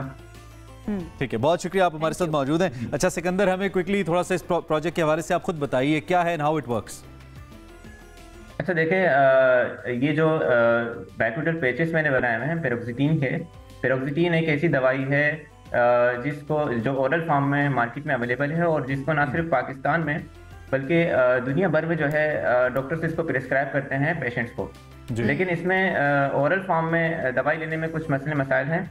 जैसे कि इसके जो है 50% जो है जब हम ओरली इसको लेते हैं तो 50% ये मेटाबोलाइज हो जाती है हमारी लीवर से, क्योंकि हमारा जो लीवर है वो डिटॉक्सिफिकेशन का काम करती है। तो 50% ड्रग वहाँ मेटाबोलाइज हो जाती है, दवाई मेटाबोलाइज हो जाती है। और उसके अलावा इस दवाई के कुछ साइड इफेक्ट्स हैं, जैसे ओरली जब हम इसको लेते हैं तो इसके जो है डायरिया, वोमिटिंग और कॉन्स्टिपेशन, जीआई रिलेटेड जितने सारे साइड इफेक्ट्स इसके होते हैं। और हमें मालूम है कि जब भी जो है कोई पेशेंट, साइकेट्रिक पेशेंट हो जो डिप्रेस्ड हो, तो वो पहले से ही इन पेचीदा मसाइल का शिकार होता है, पहले से ही डायरिया और वोमिटिंग का शिकार होता है। तो इस दवाई से फर्दर ये मसले मसाइल आता हूँ, जिसकी वजह से पूरी दवाई जो है जिस्म तक नहीं पहुंच पाती और पेशेंट ये समझता है कि वो दवाई इस पे असर नहीं कर रही और दवाई छोड़ देता है और मजीद डिप्रेशन का शिकार हो जाता है। बिल्कुल ठीक है। अच्छा, इस पैच के जरिए डायरेक्ट ये हम कह सकते हैं हमारी ब्लड स्ट्रीम के अंदर ये दवा जाएगी। एंड ये भी बता दीजिएगा कि I believe this is not the first time कि इस तरह का पैच तैयार किया गया। इंस्पिरेशन आपने कहाँ से लिया इसकी? जी देखें, इस तरह के पैचेस जो है अगर हम बात करें पाकिस्तान में तो नहीं है, बहरहाल इंटरनेशनल मार्केट में है, लेकिन बहुत महंगे हैं। और ये पेज जो है मेरे सीनियर हैं, उन्होंने इंसुलिन पे भी काम किया था जो हमारा फेडरल एचईसी का फंडेड था। और ये मेरा जो प्रोजेक्ट है वो सिर्फ एचईसी का फंडेड है, लेकिन जो पेरोक्सिटीन जो दवाई है जिसके लिए जो मैंने पेचेस बनाए हैं ये पूरी दुनिया में फर्स्ट टाइम मैंने बनाए हैं। अच्छा, और उम्मीद है कि जी सिकंदर, मैं पूछना चाह रहा था कि ये कामयाब तो है जैसे कि आप कह रहे हैं, कितने इसके टेस्ट एंड ट्रायल कितना किया गया इसको, और साइड इफेक्ट्स के हवाले से भी क्या इस पे काम किया गया है, वो ज़्यादा तो नहीं है या है, इस हवाले से भी बताइए। इसकी तैयारी में देखें, इसकी प्रिपरेशन और इसमें क्योंकि कुछ मोल्ड्स यूज होते हैं जो हमने बाहर से इंपोर्ट करवाए थे, और इसकी जो टेस्टिंग होती है जिसमें कराची यूनिवर्सिटी का बहुत अहम किरदार है। मेरे सुपरवाइजर जो है प्रोफेसर डॉक्टर मोहम्मद आरिफ शोब है, उन्होंने बहुत हमारी हेल्प की है। और सिंध एचईसी की तरफ से क्योंकि फंडेड है, वहाँ से हमें फंड मिले थे। और अभी तक जो है इसके जो है आउटसाइड द बॉडी हमने ट्रायल किए हैं और उसमें हमें मुस्बत नताइज मिले हैं।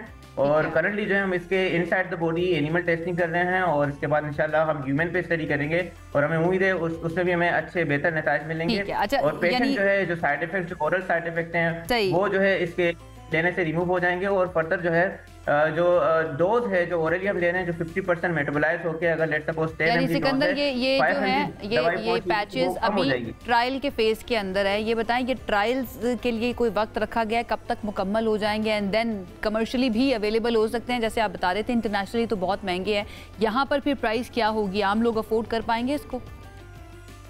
जी बिल्कुल, अगर हम बात करें क्योंकि ये पेशेंट को जब जो है फायदा होगा और पेशेंट जो है इसको लेने से उसकी डिप्रेशन कम हो जाएगी, और डॉक्टर्स क्योंकि फिर पेशेंट को देखते हुए डॉक्टर्स को मजीद प्रिस्क्राइब करेंगे, तो ये पाकिस्तानी नेशनल इंडस्ट्रीज के लिए बहुत अच्छा मौका है कि वो इसको जो है इसको जो है अपने प्रोडक्शन स्केल पे लेके आए। और ठीक है, नेशनल मार्केट में बनेगी तो डेफिनेटली इसकी प्राइस कम होगी इंटरनेशनल मार्केट के मुकाबले में। अभी तो वैसे इसके पैटर्न से तो फर्स्ट टाइम ठीक है, इसके पैटर्न से बज़ाहिर ऐसा लगता है कि ये एक तरीका कार है दवाई देने का। तो क्या सिर्फ फिल वक्त जिन डिजीज़ तक इसको आपने महदूद रखा है उन्हीं तक रहेगी, या फिर आगे फर्दर मुख्तलिफ बीमारियों के लिए भी इसको इस्तेमाल किया जा सकता है? अभी तो फिलहाल हमने जो ये ट्रायल बनाए हुए हैं, हमारे पहले जो है इंसुलिन के इसके ऊपर पेचेस बने हुए थे, और अभी करंटली हमने पेरोक्सिटीन जो कि एंटी डिप्रेसेंट ड्रग है, ज़हरी तनाव के मरीजों के लिए इस्तेमाल होती है, अभी हमने इसके लिए इस पे ट्रायल किए हैं और अभी हम इसके इन विवो फेज पे हैं, इंशाल्लाह उसमें भी मुस्बत नतीजे मिलेंगे इंशाल्लाह। All the very best Sikandar, हमारी दुआएं नेक तमन्नाएं आपके साथ है, जो आप ट्रायल्स कर रहे हैं ये कामयाब हो और पाकिस्तान के अंदर ये सब कुछ अवेलेबल भी हो। अच्छा जी, हमने मुलाकात करवा दी आपके सिकंदर से, टैलेंटेड नौजवान। अब हमें एक ब्रेक लेनी है और ब्रेक से जब हम वापस आएंगे तो हम कुछ मजीद बात करेंगे, क्रिकेट पे बात करेंगे। रमज़ान और हम एक मरतबा फिर से आपको कहेंगे खुश आमदीद। चैम्पियंस ट्रॉफी इस वक्त चल रही है, पाकिस्तान उसमें मौजूद नहीं है, लेकिन उसके बारे में डेफिनेटली बात करनी इसलिए ज़रूरी है क्योंकि पाकिस्तान होस्ट भी है, उसकी बात करेंगे। लेकिन एक और अहम मामला जो है वो रिसेंटली आपको पता है कंट्रोवर्सी हो चुकी है, और वो क्या है ज़रा ये बताते हैं आपको, थोड़ी सी डिटेल, उसके बाद हम चलेंगे एक्सपर्ट ओपिनियन लेंगे। पाकिस्तान क्रिकेट टीम के साबिक हेड कोच जेसन गिलेस्पी ने मौजूदा हेड कोच आकिब जावेद पर संगीन इल्ज़ामात लगा दिए हैं। जेसन गिलेस्पी ने कहा है कि आकिब जावेद पर जो इल्ज़ामात लगाए हैं वो बिल्कुल ठीक ठीक हैं और वो वाज़ेह तौर पर गैरी कर्स्टन और उनकी साख को नुकसान पहुंचा रहे थे। यानी कि आकिब जावेद के ऊपर उन्होंने इल्ज़ाम लगाया कि इन दोनों के गैरी कर्स्टन की साख को नुकसान पहुंचा रहे थे। वो तमाम फॉर्मेट्स में कोच बनने के लिए उनके खिलाफ कैंपेन कर रहे थे। गैलेस्पी ने ये भी कहा, अब आपको ये भी बताना चाहेंगे कि जो गैरी कर्स्टन है वो पाकिस्तान की वाइट बॉल टीम, और जो जेसन गैलेस्पी है ऑस्ट्रेलियन, आप उनको जानते हैं बॉलर, वो रेड बॉल टीम के हेड कोच थे, जिन्होंने हाल ही में इस्तीफे दिए थे क्रिकेट बोर्ड से कुछ इख्तलाफात के बाद, और उनके मुस्ताफ़ी होने के बाद जो आकिब जावेद है उनको अबूरी हेड कोच लगाया गया था। और फिर उसके बाद पाकिस्तान ने चैंपियंस ट्रॉफी में जो परफॉर्म किया वो आपके सामने ही है। दूसरी जानिब जो आकिब जावेद हैं, उन्होंने प्रेस कॉन्फ्रेंस में भी कई दिनों से इस मौजू पर, उनकी जो प्रेस कॉन्फ्रेंस है वो भी एक मौजूद बहस है, जिसमें उन्होंने दौरा न्यूजीलैंड के लिए कौमी स्क्वाड का ऐलान किया। उससे पहले एक स्टेटमेंट दी कि this was the best that we had, जो हमने इस चैंपियंस ट्रॉफी के अंदर शामिल किया। उस पर भी लोगों ने बहुत क्रिटिसाइज किया कि पाकिस्तान में क्या टैलेंट खत्म हो गया है कि यही रह गया था वापस। अच्छा, गैरी ने पता है किस बयान के ऊपर ये बात की आकिब जावेद के? आकिब जावेद ने ये कहा था कि ये जो पाकिस्तान क्रिकेट टीम की जो परफॉर्मेंस बहुत ज़्यादा ख़राब हो रही है ना, उसके पीछे वजह यह है कि बार बार मैनेजमेंट तब्दील होती है। उसका जवाब दिया है गैरी ने कि भाई आपने हमें हमारे खिलाफ कैंपेन अक्सर मैं कहता हूँ ना कि इसको जो सर्जरी चाहिए होती है, वो सर्जरी इन पर्टिकुलर हो या ना हो, तज्जियाती सर्जरी के लिए हमारे पास डॉक्टर मौजूद हैं। कर कौन रहा है पहले तो ये नहीं, अभी एक सर्जरी करवाते हैं ना, डॉक्टर नोमान न्याज है हमारे साथ, उनसे हम जरा सर्जरी करवाते हैं इसकी और देखते हैं कि क्या नतीजा निकलता है। डॉक्टर साहब हमारे साथ मौजूद हैं। Thank you very much doctor साहब for joining us. I hope you doing good. Ramzan is treating you fine. ये जो स्टेटमेंट है सबसे पहले जिस पे गैलेस्पी ने अब अपने आप को थोड़ा सा वो सामने लेकर आए अपना मौक़िफ़, आप कैसे देख रहे हैं? हमें तो लग रहा था कि ऐसा कुछ है, लेकिन अब तो ऑफिशियल हो गया। जेसन गैलेस्पी सेइंग कि Aqib was not doing good to the management and to the team as well. यार it's always a pleasure to be on your show, और आपने पहले ही बाउंसर करा दिया मुझे। अच्छा, इंटरेस्टिंग है इसमें। लेट्स क्विकली एक चीज़ देखते हैं, दोनों पर्सनालिटीज देख लो। जो जेसन गैलेस्पी है वो बड़ा बेसिकली ना टोन डाउन और humble, unlike contrary to his fast bowling abilities, वो एक थोड़ा जेंटलमैन और ऑस्ट्रेलियन है और ब्लंट है और टू द पॉइंट है, लेकिन वेरी पोलाइट। और जो आकिब जावेद है ना, वो ये वर्चुअली ग्रोन अप, हमने उसको देखा शुरू से, काफी ठीक ठाक, स्ट्रेट फॉरवर्ड, ब्लंट और एक्सेंट्रिक, दिमाग में कुछ आ जाए, ईगो सेंट्रिक भी है तो वो कर देता है।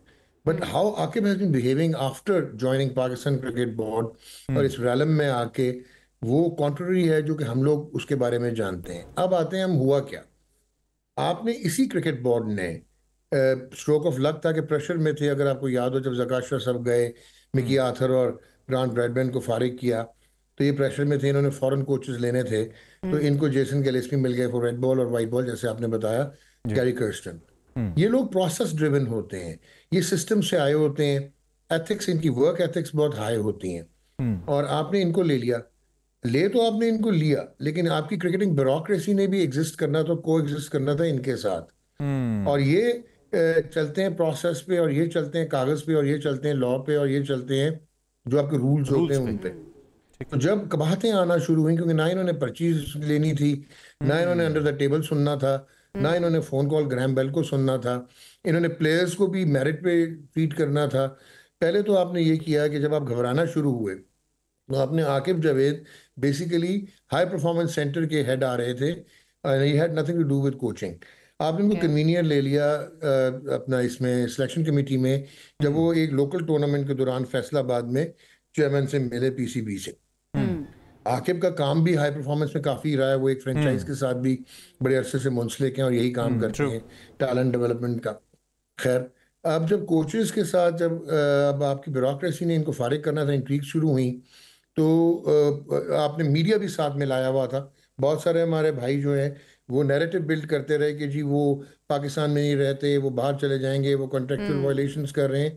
ये नामुमकिन है when it comes to foreign coaches. वो जो कॉन्ट्रैक्ट साइन करते हैं, you know better than me, और हाई पेडिग्रीड कोचेस थे वो। तो वहाँ से फिर आपकी कंस्पिरेसी शुरू हुई, और पीछे जो बैक एंडेड, जिसने आज जेसन गैलेस्पी ने कहा भी है कि इंट्रीग्स, तो ये तो एक कॉमन कल्चर है पाकिस्तान का, और क्रिकेट में क्या, ये तो बहुत जगह पे ऐसा ही होता है कि आप टांगे खींचते हैं। तो डॉक्टर साहब, ये जो इल्ज़ाम लगाया है अब आकिब जावेद पर कि कैंपेन कर रहे थे इन दोनों कोचेस के अगेंस्ट, इसको फिर हम क्या समझे कि ऐसा हुआ है या फिर कोई और रीजंस बनी थी इन दोनों कोचेस के जाने की?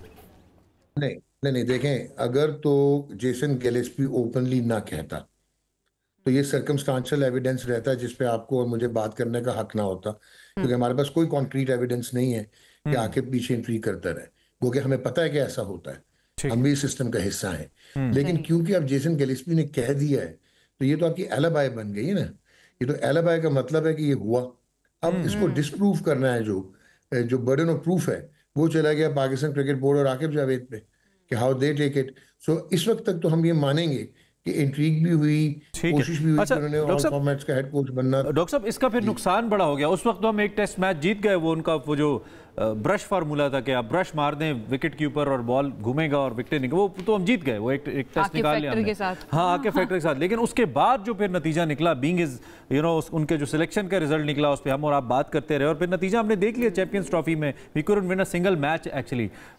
उसके कोई ना कोई अब अकाउंटेबल तो इसमें ठहराया जाना चाहिए, क्योंकि क्रिकेट बोर्ड का ये फैसला था। लेकिन अब उनके लिए फॉर्चुनेट है कि चेयरमैन क्रिकेट बोर्ड अब भी वही है जो उनको लाए हैं। तो अब इसका फर्दर क्या होगा? गिलेस्पी ने कह भी दिया, तो आगे क्या होगा? इसका कुछ भी नहीं होगा, क्योंकि हमने पीसीबी ने माइंडसेट शो कर दिया था। उन्होंने नैरेटिव बना दिया था कि नाअहली थी गैरी कर्स्टन की, और जेसन गिलेस्पी तो खुद ही छोड़ के चले गए जब इनको इंटरम वाइट बॉल भी किया था। और नैरेटिव ये बनाया था कि वो पाकिस्तान नहीं रहते, जिस मकसद के लिए हम लेके आए हैं, जिन मकसद के लिए वो पूरे नहीं हो पा रहे, वो सिर्फ टूर्स पे ज्वाइन करते हैं। तो मेरा नहीं ख्याल है कि इसका आगे कोई होगा, और मेरा नहीं ख्याल है कि आगे से इसकी कॉन्फ्रंटेशन करना चाहेगा। और इस बारे में आपका क्या ख्याल है कि आइंदा कोई अच्छा इंटरनेशनल कोच हमें ज्वाइन करेगा? जो कि हमने तो इन प्लेयर्स के बारे में भी कहा था कि ये कुछ लोगों को लाना चाहते थे, कुछ पैसों की भी बातें बीच में आई थी। तो अब कोई इंटरनेशनल प्लेयर, इंटरनेशनल कोच हमें आइंदा ज्वाइन करेगा इसके बाद, इस कंट्रोवर्सी के बाद? देखें, आप जाना चाहेंगे ऐसे चैनल पे जहाँ पे आपकी कदर ना हो, आपके प्रोफेशन की कदर ना हो, इंट्रीग करके आपको निकाला हो, और आपका कॉलीग, अगर मैं आपको फ़ोन करके पूछूंगा, आप मुझे एडवाइस करेंगे कि मैं ज्वाइन कर लूँ? नहीं। सो हमने डिफेम किया अपनी क्रिकेट को। और अभी इमरान जो आप बात कर रहे थे, let me be very blunt, मैं बार बार कहता हूँ और आप मेरी बात सुने, आई होप कि किसी को समझ आ जाए कि हम पहले हवा में क्रिकेट चला लेते थे। आपके होटल डिप्लोमा होल्डर्स में, मैनेजमेंट के, होटल मैनेजमेंट के, वो इंटरनेशनल क्रिकेट चला लेते थे, क्योंकि इंटरनेशनल क्रिकेट जो है वो प्रोसेस ड्रिवन नहीं थी। अब वो प्रोसेस ड्रिवन हो गई है। आपने न्यूजीलैंड की टीम को खेलते देखा है, आपने इंडिया को देखा है, अभी आपने चैंपियंस ट्रॉफी में अपने हालात देखे। आपके प्लेयर्स तो मैच ही नहीं करते स्किल सेट पे, माइंड सेट तो दूर की बात है। अब तो आप स्किल सेट पे पीछे रह गए, क्योंकि अभी this game is about supreme fitness, it's about scientific जो है इंटीग्रेशन आपके टूल्स की। तो आप लोग अब नहीं ऐसे फिटनेस की जब आप बात कर रहे हैं, तो जो कैप्टन है इंडियन क्रिकेट टीम के, रोहित शर्मा, उनकी फिटनेस के ऊपर भी उनके ही कंट्री से बड़ी बातें भी उठाई जाती हैं। तो फिटनेस के मसाइल तो वहां पर भी हैं थोड़े। नहीं, वहां पे कोई मसाइल नहीं है, क्योंकि Rohit Sharma is on the song of his career. तो उनको पता है कि वो जा रहे हैं, वो एज कैप्टन लिए जाते हैं on the basis of impact. ठीक है, वो फिर भी अभी 100 कर गए थे रिसेंटली फिटनेस के साथ भी। वो उनकी जो कैप्टनसी क्रिकेटिंग savvy है, वो स्ट्रेटेजिक और टेक्टिकली, कि जिस तरह उन्होंने 4 स्पिनर्स खिलाए हैं और जिस तरह वो मैचेस जीत रहे हैं। तो Rohit Sharma is not the example. I totally agree with you, he is not fit at all. But उसी के साथ अगर आप 37 के विराट कोहली को देखेंगे तो आपको समझ आ जाएगी। मैं बात करूं ग्लेन फिलिप्स की, कि वो हवा में डायनामिक बैलेंस के साथ कितनी स्ट्रॉन्ग कोर और कितनी उसकी कमर होगी, वो कैचेस करता है। ये कैचेस जो है, जो फील्डिंग, ये जो शार्पनेस है, ये जो अलर्टनेस है, ये आती है सुप्रीम फिटनेस के साथ, और ये साइंटिफिकली ड्रिवन फिटनेस है। कमर्शियल से करने से नहीं आती, एड्स और कमर्शियल करने से नहीं आती है। वन क्विक लुक डॉक्टर साहब, जो टीम के अंदर कुछ तब्दीलियां इनिशियली की गई हैं, Shadab is once again making his place, Salman Ali Agha getting another chance, big chance indeed. आपका क्या टेक है जी इसके ऊपर? Salman Ali Agha is a horrible choice to captain Pakistan in T20 internationals, क्योंकि वो एक स्टार कास्ट है, ब्रिलियंट क्रिकेटर है, वो रेड बॉल का, टेस्ट क्रिकेट का, वनडे का, और आपने उसको कप्तान बना दिया, जहाँ पे 6 मैचेस में 32 आए थे, 10 उसकी जो है वो एवरेज है, और 73 का उसका स्ट्राइक रेट है, जो कि T20 से इक्वेट ही नहीं होता। शादाब खान ने पिछले 14 मैचेस में 4 में बॉलिंग नहीं की, जो वो लोकल खेले हैं, 10 में से 2 में कोटा किया है, 3 आउट है उनके total, last 5 match without wicket थे। तो अगर आप इस किस्म की सिलेक्शंस करेंगे, कहाँ पे आपका जो है ये प्लेयर्स जो हैं उन्होंने कहाँ पे परफॉर्म किया? अब्दुल्ला शफीक 3-0 साउथ अफ्रीका में करके आता है, ट्रॉफी खेलता है, 100 करता है, 150 करता है। आप उसको बजाय कि पाकिस्तान में खिलाते, अच्छा खासा वो प्लेयर है, ठीक है कि उसका एक बैड रन चल रहा था, he has been found out by the opposition, आप उसको फिर न्यूजीलैंड में हिलते हुए गेंद पे जाके लेके जा रहे हैं। यही इमामुल हक जिस पर आपने चार्ज लगाया कि ये ड्रेसिंग रूम की लीक्स करता है और फिर कि ये हमारे फ्रेमवर्क में नहीं है क्योंकि इसका स्ट्राइक रेट अच्छा नहीं है, आपने उसको सिलेक्ट किया। आप ही के आप जावेद जो है डॉक्टर साहब लास्ट 30 सेकंड आप क्या प्रेडिक्ट करेंगे कौन जीतने वाला है champions trophy, India New Zealand? If India doesn't win, it will be sad for their cricket क्योंकि वो नंबर 1 टीम है। लेकिन अगर उनको कोई टीम चैलेंज कर सकती 20% इस पूरे टूर्नामेंट में तो वो न्यूजीलैंड ही थी। But hot favourites India to pick up the ICC Champions Trophy. All right. Right. Thank you very much. और आपका जो सेकंड लास्ट आंसर था वो मजीद वो क्या कहते हैं घंटियां बजा रहा है कि फिर हमने वही गलत फैसले कर दिए जिनका रिजल्ट डेफिनेटली गलत फैसले करने का गलत ही आएगा। डॉक्टर साहब इससे कि Salman Ali Agha is a horrible choice inverted commas के अंदर फॉर T20। देखते हैं क्या रिजल्ट सामने आते हैं। ये हमारा क्रिकेटिंग एनालिसिस था जो अपने आपके सामने रखा। एक ब्रेक लेते हैं, स्टे विद अस।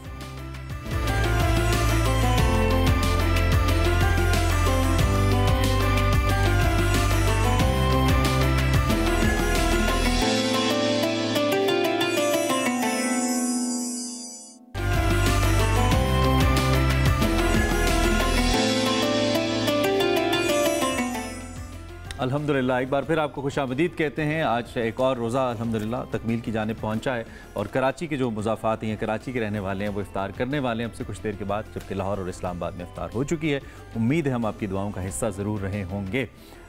जदीद साइंसी तरक्की की जब भी बात की जाती है तो ज़्यादातर नाम मगरबी साइंसदानों के ही हमारे जहन में आते हैं। मुसलसल हम तस्करा कर रहे हैं, लेकिन एक सिलसिला हमने इस बार शुरू किया है कि हमने सिर्फ मगरबी साइंसदानों तक जो महदूद चीज़ें हैं उनको अनफोल्ड करना है और उन इस्लामिक साइंटिस्ट का जिक्र करना है जिन्होंने बहुत ज़बरदस्त काम किया इस्लामिक वर्ल्ड के अंदर।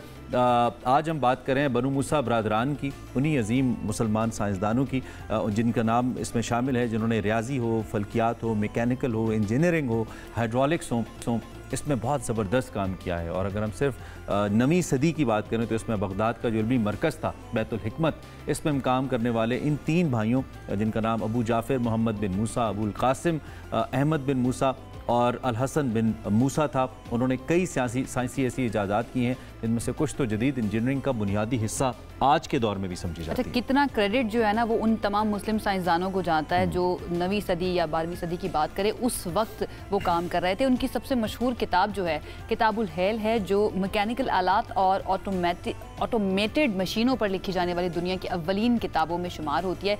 इसके अलावा उनके क्या क्या कारनामे हैं और उनको कितना हमें क्रेडिट देना चाहिए ये बताने के लिए हमारे साथ मौजूद हैं as always doctor Khurram Ilahi. ज़रा जानते हैं, मारूफ स्कॉलर हैं, रिसर्चर हैं।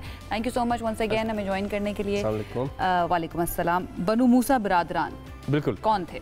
पहले तो ये बड़ी हैरत की बात है कि हम मुसलमान हर बच्चों को एक राइट ब्रदर्स का ज़रूर पता है जिन्होंने हमें ये सिखाया था कि इंसान उड़ सकता है। तो यहाँ से पता चलता है कि 2 भाई थे जिन्होंने मिलकर काम किया, लेकिन ऐसी ही एक ग्रुप ऑफ ब्रदर्स जो कि सगे भाई थे, ये तकरीबन 9वीं सदी में थे और इनके वालिद साइंसदान थे और ये तीनों भाई बचपन में ही यतीम हो गए थे। अच्छा। और तीनों अपने वालिद की वजह से घर में कुछ सीखते रहते थे, कुछ पढ़ते रहते थे। वालिद सब चले गए तो जल्द उस ज़माने के एक रियाजीदान थे याहिया मंसूर, उन्होंने देखा कि इन बच्चों में तो बहुत ज़्यादा टैलेंट है। तो उन्होंने उस ज़माने के खलीफा के पास उसको लाए कि अगर आप इनकी कफ़ालत करना चाहें, कुछ वजीफ़ा लगाएं तो ये बच्चे कुछ कर दिखा सकते हैं। तो वो तीनों भाई मिल के बने बनु मूसा ब्रदर। तो मोहम्मद, अहमद और Hasan. So Muhammad was good at maths, Ahmed was good at engineering and the last one Hassan was good at astronomy. लेकिन वो तीनों जब मिलके को काम करते थे तो बहुत इंटरेस्टिंग था और इन्होंने यकदम साइंस नहीं शुरू की। इन्होंने पहले लाइन ब्लर की थी प्लेफुलनेस और सेंसिबिलिटी के दरमियान। ये कितनी हैरान कुन बात है कि जब हमने कल अल जज़ीरा की बात कर रहे थे, उन्होंने भी जो मुतासिर हुए वो इन्हीं की बातों से हुए थे। तो इन्होंने सबसे पहले एग्जेक्टिव टॉयज बनाए जो बादशाह इस्तेमाल कर सकते हैं। अल जज़ीरा से पहले था, ये पहले थे। ठीक। इन्होंने जो अल जज़ीरा हैं उन्होंने सबसे बड़ी जो चीज़ें हैं वो इन्हीं की किताबों से इस्तेमाल की, जिनका जिक्र इन्होंने कर दिया। उसमें तकरीबन 101 इन्होंने मैकेनिकल डिवाइसेस 9वीं सदी में कहा था कि वो ऑटोमेट हो सकती हैं। तो इन्होंने छोटी छोटी चीज़ें बनानी शुरू की, एग्जेक्टिव टॉयज जो हम आज देखते हैं कि CEOs लीडर्स की टेबल पर पड़े होते हैं कि एक बॉल दूसरे को लगता है, दूसरा तीसरे को, और फिर वो चलता रहता है। तो ऐसी चीज़ें जो उस ज़माने में बनाना चाह रहे थे। और शुरू में तीनों भाइयों ने क्या किया, ये ट्रिकरी करते थे कि एक बर्तन है उसके 2 तरफ मुँह है, एक तरफ से लाल पानी डालते थे, एक तरफ से नीला, और जहाँ से नीला होता था वहाँ से लाल पानी बाहर आता था और जहाँ से लाल होता था वहाँ से नीला। सिर्फ अंदर उन्होंने पाइप से लहदा किए हुए थे, तो वहाँ से वो ये ट्रिकरी से शुरू हुआ। अच्छा। तो आखिरकार इनको कहा गया कि आई थिंक अब वक्त आ गया कि आप लोग सीरियस अंदाज में साइंस में दाखिल हो जाएं। तो कोर्ट में फिर इनको शामिल किया गया आखिर में मैं बताऊंगा कि कुछ बहुत बड़े मुसलमान साइंसदानों को कोर्ट से इनकी वजह से निकालना भी पड़ा। आखिर में हम जरूर बात, अल-किंदी को means such a huge name was banished because of Musa brothers. चलें आगे चलते हैं। इन्होंने जो एक बहुत इंटरेस्टिंग चीज़ ईजाद की जिससे अल जज़री बहुत मुतासिर हुआ था, वो था खुद ही से बजने वाली बांसुरी। तो एक तरफ से स्टीम आती थी, आगे बांसुरी पड़ी हुई थी और यहाँ पानी से जो वो चलता था एक व्हील, और उस व्हील की मदद से बांसुरी के ऊपर मुख्तलिफ जो वेसल्स हैं वो ऊपर नीचे हो रहे होते थे तो वो बजने लग जाती थी। इसको सुन देख कर लोग बहुत ज़्यादा हैरान हुए।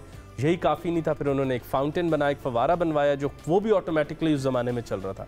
तो ये तीनों भाई बहुत ज़्यादा इंटरेस्टेड थे ऑटोमेशन की सारी सिचुएशन। ऐसे वो गालिब का मिसरा मुझे याद आ रहा है, बाजीचा अतफाल है दुनिया मेरे। बिल्कुल, ये तो बच्चों के खेल खेल में चीज़ें ईजाद हो रही थी। ऐसा लगता है इमरान भाई आप अमूमन वो क्रिटिकल भी होते हैं, ये क्रिटिसिज्म इन तीनों भाइयों पे आया भी कि instead of doing very great science, Al Jazari ने इनसे मुतासिर होकर ज्यादा बेहतर चीजें बना ली। तो they were more into fun kind of stuff. But basic knowledge या बेसिक आइडिया तो हम कह सकते हैं कि वो इन्हीं साइंसदानों के क्रेडिट पर है जिन्होंने बेसिक आइडिया दिया, उसके बाद बाकी आगे लोगों ने काम किया। सबसे बड़ा आइडिया जो इन तीनों भाइयों ने किया कि खलीफा ने कहा कि आप तीनों जाएं और यूनानी तहजीब की कुछ अहम किताबें लाएं और उनको ट्रांसलेट करें। They travelled all the way from Baghdad, वो किताबें हासिल की, उनको लाए, लिखा। उस लिखते हुए के दौरान इन तीनों ने कहा कि अब हम संजीदा हो जाते हैं और कुछ बदलते हैं। तो उन्होंने सिर्फ तर्जुमा नहीं किया मगर अपने ख्यालात ऐड किए। और एक यूनानी फ़लसफ़ी जो कि थेल्स ऑफ माइलाइटस से भी पुराना, उसका नाम है हीरो, उधर से उन्हें पहली दफ़ा पता चला कि हम ऑटोमेशन कर सकते हैं, हम अभी से रोबोट्स बना सकते हैं। और ये तीनों भाई उसमें लग गए। फिर उन्होंने एक दिया बनाया। वो दिया अपने ऑयल के जो कितनी मिकदार रिक्वायर्ड है उसको खुद ही से कंट्रोल करता था। आज हम सस्टेनेबिलिटी की बातें करते हैं कि गाड़ी पेट्रोल कम खाए, उस पर चले। And Khurram, what technology was used then? इस पे कुछ मिलती है रिसर्च हमें? लिवर्स, पुलीज, और आप देखें जो आपने अच्छा पूछ लिया, क्रैंक शाफ्ट जो 19वीं सदी में यूरोप में इस्तेमाल हुई है, क्रैंक शाफ्ट वो उस जमाने में उन्होंने इजाद करके रखी हुई थी। उसके बाद जो उन्होंने किताब बनाई जिसका जिक्र आपने किया, उसमें उन्होंने फिर उसको सारा खुद लिखा, उसकी राइटिंग खुद की, पूरी किताब को मुरतब किया, यानी कि वो इस इल्म को आगे देना भी चाहते हैं। अगर हम इन सारी इन्वेंशंस में से सबसे बड़ी इन्वेंशन कंसिडर करें एज पर यू, तो वो क्या है जिसने एक्चुअली एक रेवोल्यूशनरी रोल प्ले किया? कल हमने बहुत थोड़ा जिक्र किया, वो था कि ये बात दरियाफ्त करना कि पानी फ़कत प्यास नहीं बुझाता, कपड़े नहीं धोता, ये कुव्वत का एक अंदाज़ है जो एक जगह से दूसरी जगह पैगाम ले जा सकता है। For me the finest way of thinking, मैं आज पानी को देखूं तो मुझे ख्याल ना आए कि ये तो पैगाम ले जा सकता है, ये हाइड्रोलिक बन सकता है। उसके बाद ये तीनों भाइयों ने मिलकर थोड़ा सा मैथ्स की तरफ भी रुख किया और सर्कमफ्रेंस ऑफ अर्थ नापा, जो कि 24,000 मील इन्होंने नापा। और आज जो नापा गया उससे सिर्फ 90 माइल्स कम है। और ये हम बात कर रहे हैं 852 सेंचुरी की, और आज हम 21वीं सेंचुरी में बैठे हुए। एग्जैक्ट मेजरमेंट अभी भी कुछ आगे पीछे हो रही होती है, जैसे जैसे हमारी मेजरमेंट टूल्स पहले से ज़्यादा बेहतर हो रहे हैं। तो they were like obsessed with this thing. मगर इन लोगों की वजह से थोड़ी सी वो मुखालफत भी पैदा होने लगी, जिसमें मैंने बताया कि अल-किंदी ने जब अपने मैथमेटिकल एल्गोरिदम्स दिए तो इन भाइयों ने कहा कि ये तो हम पहले से हल कर चुके हैं, और एक बहुत बड़ी बैटल काइंड ऑफ शुरू हुई, जिसकी वजह से दे वर सो इन्फ्लुएंशियल, तीनों भाई इतने इन्फ्लुएंशियल थे कि अल-किंदी को कोर्ट से निकाला गया। और ये भी सुनने में आता है कि सजा दी गई, लेकिन इन भाइयों को ना किया गया। तो मूसा ब्रदर एक बहुत बड़ा नाम है इस्लामी तारीख में। इसके बाद जो हमें भाई तो नहीं कहना चाहिए, ग्रो मिलता है, जिन्होंने बहुत बड़ा फ़लसफ़े पे काम किया, वो अख़वानुस्सुफ़्फ़ा हैं, pastels of brethren of poetry, जो जिनकी मशहूर किताब है। ठीक है। उन्होंने 50 लोगों ने मिलकर एक किताब मुरतब की थी। उससे पहले मूसा ब्रदर हैं जिन्होंने रिसर्च ग्रुप, अभी लफ्ज़ नहीं तय हुआ था, तो उन्होंने मिलके बैठे, मैथ्स, एस्ट्रोलॉजी और मैकेनिकल डिवाइसेस को एक जगह पर लाए और उन्होंने कायनात को बदलने की कोशिश की। और इनकी तसानीफ के हवाले से आपने बताया कि इनकी भी एक ही बुक है, इनकी कई किताबें थी, मोर देन 20 बुक्स हैं, लेकिन बची एक किताब जो आज भी पढ़ी और देखी जाती है। बल्कि मेरा सवाल जो है ना फिर भी यही होता है, अभी आपने बात की कि अभी भी मैं पानी को देखूँ तो मेरे जहन में वो बात नहीं आएगी जो उस सदी में इनके जहन में आ गई थी। हमें क्या वाकई में इतनी ज़्यादा बेसिक नेसेसिटीज़ की वजह से, परेशानियों की वजह से हम उस लेवल तक नहीं पहुंच पाते हैं कि हम इनकी तरह जाकर सोच सकें? क्योंकि वहाँ पर इतने सालों पहले, इतनी सदियों पहले अगर ये सब कुछ सोच रहे थे तो इनकी ज़िंदगियों में भी तो परेशानियाँ होंगी, बेसिक नेसेसिटीज़ का मसला होगा। जवाब दिया ना कि दुनिया ने तेरी याद से बेगाना कर दिया, तुझसे भी दिल फरेब है गम रोजगार के। मेरे ख्याल से अगर इनका भी कफालत ना होती, वजीफ़ा ना लगता, इनके पास वो माहौल ना होता, इनके पास बैतुल हिकमा ना होता, इनके पास वो याया मंसूर ना होता, इनके पास वो किंदी और ख्वारिज़मी का माहौल ना होता, ये नामुमकिन है। मुआशरा सिर्फ उसी चीज़ का मुआवजा आपके लिए तय करता है जो उसमें डिमांड होती है। हमारे यहाँ डिमांड है सर्विसेज की, चीज़ों की। सो साइंस की जिस दिन डिमांड बढ़ेगी तो मेरे ख्याल से उस दिन बच्चे खुशी खुशी साइंसदान बनना चाहेंगे, जब उनके लिए तालियां, appreciation, PAT on the back उनको सिर्फ इस बात पे मिलेगा कितना बड़ा ख्याल है। उस वक्त डू यू थिंक जो रियासत का रोल था वो भी बड़ा इंपॉर्टेंट था और उस वजह से ये लोग इतना फ्लरिश? रियासत ये तय कर रही थी कि चालाक आदमी की कीमत नहीं होगी, दाना आदमी की कीमत। अरे वाह। तो हम चालाकी के असूल के ऊपर आज जिंदगी गुजार रहे हैं, चीजें डबल तो बहुत अच्छी कर लेते हैं, दानाई की कोई बात हमारे पास नहीं। तो दानाई की कीमत बैतुल हिकमा में लग रही थी, चालाकी और तखरीबकारी की नहीं। आप देखें मैकियावेली की जो किताब द प्रिंस है वो भी लीडरशिप के किरदार दे रही है। तो बैतुल हिकमा में वैसी कोई बात नहीं कि लीडर को ताकत इस्तेमाल करनी चाहिए, लोग उससे खौफजदा रहे। तो यूरोपियन थिंकिंग के लिए बहुत बड़ी लेसन्स हैं बैतुल हिकमा। अच्छा, एक तो इस साइंटिफिक प्रोसेस के अंदर एक तो ये है कि आप अगर मुझसे पहले कोई एक्सपेरिमेंट कर चुके हैं, मैं आपकी चीज़ों को लूँ और फिर उसके बाद फर्दर उस पर डेवलपमेंट करूँ, एक ये। और दूसरा ये है कि वो जो क्रिटिकल थिंकिंग का एलिमेंट है कि आपने जो चीज़ की है मैं उसको ऑपोजिट सोचूं कि नहीं ये तो ये सोच रहे हैं, they should be something other than this. तो आपके ख्याल में उस वक्त जो ज़्यादा पॉलिसी थी हमारे साइंटिस्ट की, खासतौर पर मुस्लिम साइंटिस्ट की, वो ज़्यादा अडॉप्टिव पॉलिसी थी, they used to adopt what has already been done, या फिर नहीं they like to do something new और कुछ नया करते थे?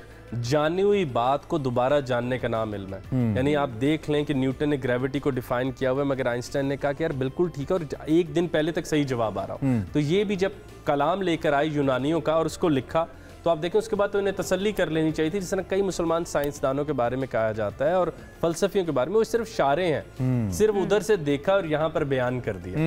लेकिन इन जैसे जो हमने पहले ख्वारिज़मी, इब्न हैशम, बनु मूसा ब्रदर्स को हम कवर कर रहे हैं, ये वो लोग थे जिन्होंने लिखा, उसकी कमी कोताही को दूर किया, उससे इख्तलाफ किया और फिर आगे बढ़े।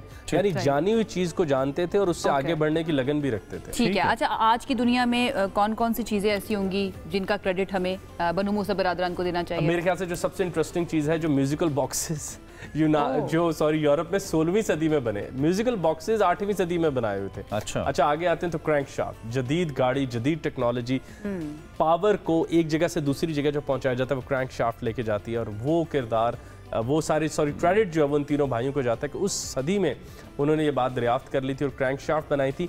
और जो अल जज़ीरी की किताबों में नहीं मिलता कि ये मैथमेटिकली भी लिखते थे कि अगर जो रस्सी है वो इतनी लंबी रखना, वेट इतना रखना, और उसे एक मैथमेटिकल वैल्यू देते थे क्योंकि एक भाई का मैथ्स बहुत अच्छा था। उस वजह से अगली नस्लों के पास फ़कत इन्वेंशंस नहीं पहुंची मगर ब्लूप्रिंट भी पहुंचा कि दोबारा बनाना पड़े तो कैसे बनाओ। वाह खुरम, क्या बात है, thank you very much, mind blowing information. हमारे पास आज मूसा ब्रदर्स को लेकर 3 भाई, और उन्होंने कैसे बहुत सारी चीज़ों के अंदर नई इनोवेशंस की और फिर दुनिया को हैरान किया, उस वक्त की दुनिया को हैरान किया आज से कई 100 साल पहले। So why not today. हम हमेशा कहते हैं कि इन साइंसदानों से इंस्पायर होते हुए हमें कुछ ना कुछ ऐसा करना है जिससे हमारे आज के बच्चे इंस्पायर। बिल्कुल ऐसे। मेरे लिए सबसे इंटरेस्टिंग जब से हमने ये सीरीज शुरू की है वो यही है, जो मैं बार बार सवाल भी करती हूँ खुरम से, कि भाई उस वक्त में ये लोग क्यों सेल्फ एक्चुअलाइजेशन पर पहुंचे हुए थे? तब इनको मसले मसाइल नहीं थे, उस वक्त रियासत ने इनकी जिम्मेदारी ली थी और रियासत इनको हेल्प आउट करती थी। तो यहाँ पर हमारी रियासत जो है उसकी भी रिस्पॉन्सिबिलिटी जिम्मेदारी। और दूसरे कि हम बच्चों को तजर्बात से बहुत रोकते हैं, बच्चों को तजर्बे नहीं करने देते, रोक टोक बहुत ज्यादा है, तो ये भी एक बहुत बड़ी वजह। खैर, इस पर हम बात करते रहेंगे। Once again thanking doctor Khurram Elahi के उन्होंने वक्त निकाला और इस आम मौजू पे बात की। हम आगे बढ़ते हैं, हमारा एक सिलसिला है, आप में से हम अच्छे अच्छे प्यारे प्यारे नात खां, अच्छी अच्छी आवाज़ों वाले लोग सामने लेकर आ रहे हैं और आज भी सिलसिला जारी है। और आज हमारे पास कौन है आयशा? हमारे पास है हैदराबाद से मुश्क ज़हरा, नात रसूल मकबूल सल्लल्लाहु अलैहि वसल्लम पेश करने लगी हैं, सुनते हैं। कोई सलीका है आरज़ू का, न बंदगी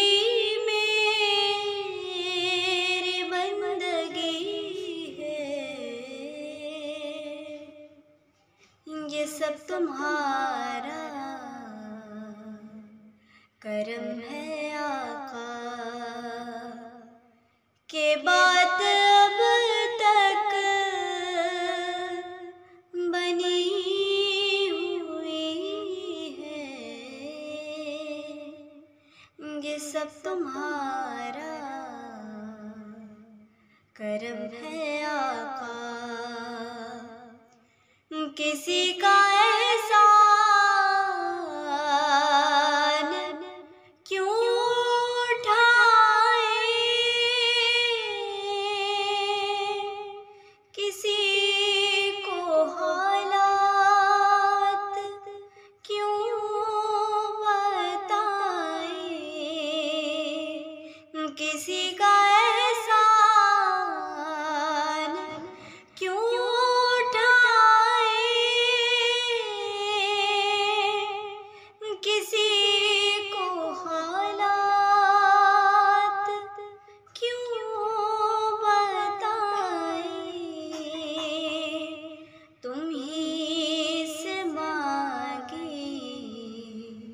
ये तुम ही दोगे, तुम्हारे दर से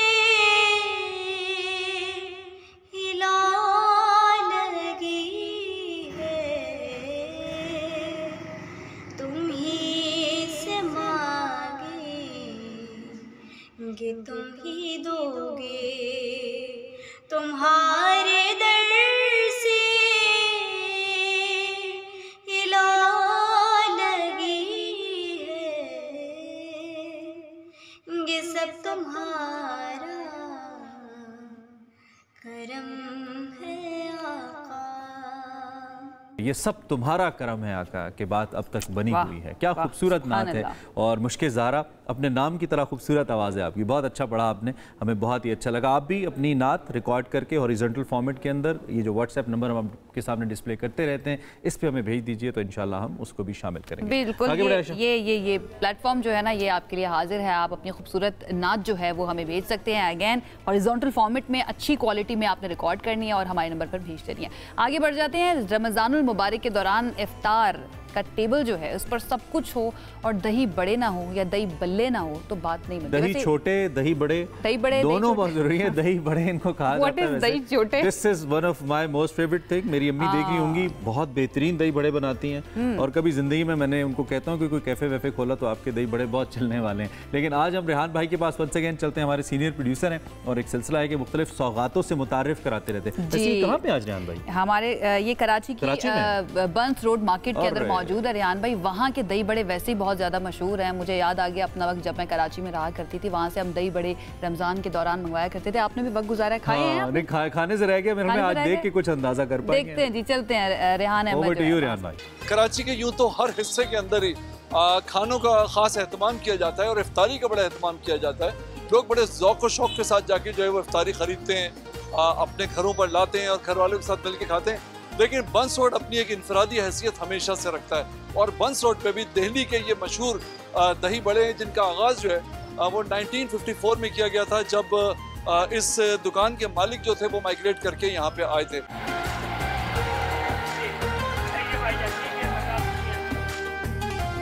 मेरे साथ कराची के एक शहरी मौजूद हैं और 5 साल से इसी दुकान के दही बड़े खा रहे हैं। क्या मुनफरिद चीज इन्हें नजर आती है, क्या चीज खास है, इन्हीं से पूछते हैं। It's better than the other. मैं डिफेंस से आता हूँ, डीएचए से, यहाँ पे आके मैं लेके जाता हूँ और मतलब इसका दही बड़े जो है one of unique in Karachi. इनके दही बड़े में ऐसी क्या खास बात है जो आप घर में नहीं बना सकती? घर में बनाते हैं लेकिन वैसा बनता नहीं है, वो टेस्ट नहीं आता है जो इनका टेस्ट है। मुझे थोड़ा सा बताएं, जायका कहते किसको है? ऐसा जो मुंह में जाए और दिल को खुश कर दे और खाएं और दिल मचल जाए। बेहतरीन दही बड़े बचपन से खा रहे हैं, पसंद है, इसलिए एक मिजाज बना हुआ है कि रमजानों में बिलखुसूस रोजे के टाइम पे, इफ्तारी के टाइम पे, तो इसलिए आके ये दही बड़े लेके जाते हैं। आप ऐसे कौन से अज्जा इसके अंदर शामिल करते हैं जो दूसरी जगहों पे लोगों को नहीं मिलते? ये रेसिपी जो है हमारे बुजुर्ग बाहर से लेकर आए थे इंडिया से, और उसके बाद उसको हम इसी तरह से मेंटेन कर रहे हैं, चला रहे हैं। और इसमें दूध, दही है, चीनी है, मसाले हैं, 3-in-1 टेस्ट है, खट्टा मीठा और चटपटा। आपकी जो बेगम साहिबा हैं उनका क्या कहना है दही बड़ों के बारे में? वो घर की मुर्गी दाल बराबर होती है तो खाती भी हैं, कभी बोलती हैं बहुत अच्छे हैं, कभी कहती हैं अच्छे नहीं है। अच्छा, तो जब वो कहती हैं अच्छे नहीं है तो आप जवाब में क्या कहते हैं, बहस करते हैं उनसे? नहीं, मैं कहता हूँ आपके मुंह का जायका अच्छा नहीं होगा।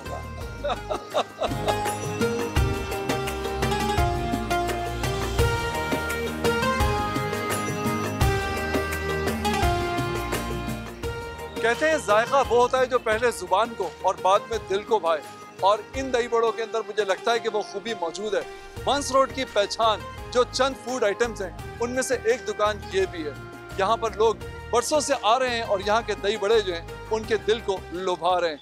अरे वाह, खूबसूरत। और जो दही बड़ों के साथ मुझे बाकी खाने भी नज़र आ रहे थे ना, वो भी बड़े ही ज़बरदस्त किस्म के मुझे लग रहे थे। और मुझे अगेन अपना वक्त याद आ गया, कराची के खाने क्या क्या हमने खाए हुए हैं। मतलब वो वाला वक्त जो कराची में हमने गुजारा है ना, वो याद आ गया। फिर कभी कराची से ही आपसे बात करें, लेकिन वन थिंग, कराची का street food no parallel, no comparison, number 1 है। Sorry, I am sorry Lahore, thank you, हकीकत है। थैंक यू रेहान भाई, लेकिन लाहौर का भी कम नहीं है। मेरे से बात करें ना, उधर क्या देख रहे हैं मेरे से। ब्रेक लेते हैं, ब्रेक के बाद ब्रेक लेते हैं।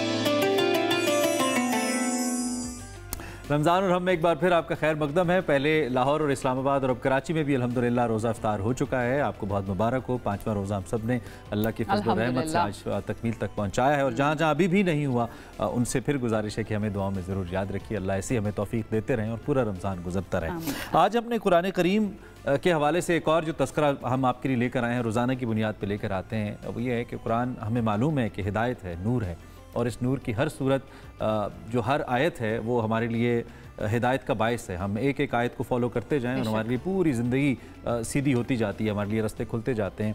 इसके अंदर जो पैगामात मौजूद हैं वो हमारे ईमान को मजबूत करते हैं, हमारे दिल को सुकून बख्शते हैं। और आज जो हमारे साथ मौलाना इमरान बशीर साहब होते हैं, एक सिलसिला होता है, उनके साथ इस नशिस्त में हम सूरह यासीन पर गुफ्तगू करेंगे, क्योंकि इसे क़ल्बुल कुरान कहा जाता है और बहुत सारे लोग तक़वियत के लिए, रहमत के लिए इसका विर्द करते हैं, पढ़ते हैं। आज हम इसी की अफादियत पे बात करेंगे। हम वेलकम करते हैं मौलाना इमरान बशीर को और उनसे जानते हैं सूरह यासीन के बारे में कि इसको क़ल्ब कुरान क्यों कहा जाता है और इसके साथ साथ हर मुसलमान के दिल में कुरान मजीद का होना क्यों ज़रूरी है। बहुत शुक्रिया मौलाना साहब ज्वाइन करने के लिए। पहला सवाल यही मेरा कि क्यों कहा जाता है इसको क़ल्ब कुरान, और हर मुसलमान जो है उसके दिल में क्या कुरान मजीद का होना ज़रूरी है, अगर हाँ तो क्यों? आका अलैहिस्सलातु वस्सलाम ने फरमाया हर चीज़ का दिल होता है और कुरान का दिल सूरह यासीन है। और फरमाया मेरी दिली तमन्ना है कि ये मेरे हर उम्मती के दिल के अंदर ये मौजूद हो। ये कुरान का दिल है, मेरे हर उम्मती के दिल के अंदर ये मौजूद हो। और एक जगह और इरशाद फरमाया मन क़रा यासीन फ़ी सदरिन नहार कुज़ियत हवाइजुहु, जो सुबह के वक्त में सूरह यासीन की तिलावत कर लेता है अल्लाह उसकी तमाम हाजतों को पूरा फरमा देते हैं। आका अलैहिस्सलातु वस्सलाम इस सूरह मुबारक की बड़ी कसरत से तिलावत फरमाया करते थे।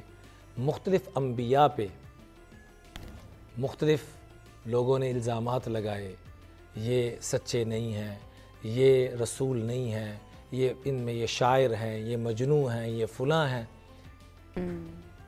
अम्बिया ने ख़ुद जवाब दिए। जब इमामुल अम्बिया की रिसालत की बारी आती है और लोगों ने कहा वयक़ूलुल्लज़ीना कफ़रू लस्त मुरसला, आप तो अल्लाह के रसूल नहीं हैं, तो अल्लाह ने कहा ठहर जाओ, आप जवाब नहीं देंगे, मैं ख़ुद अल्लाह इसका जवाब दूँगा।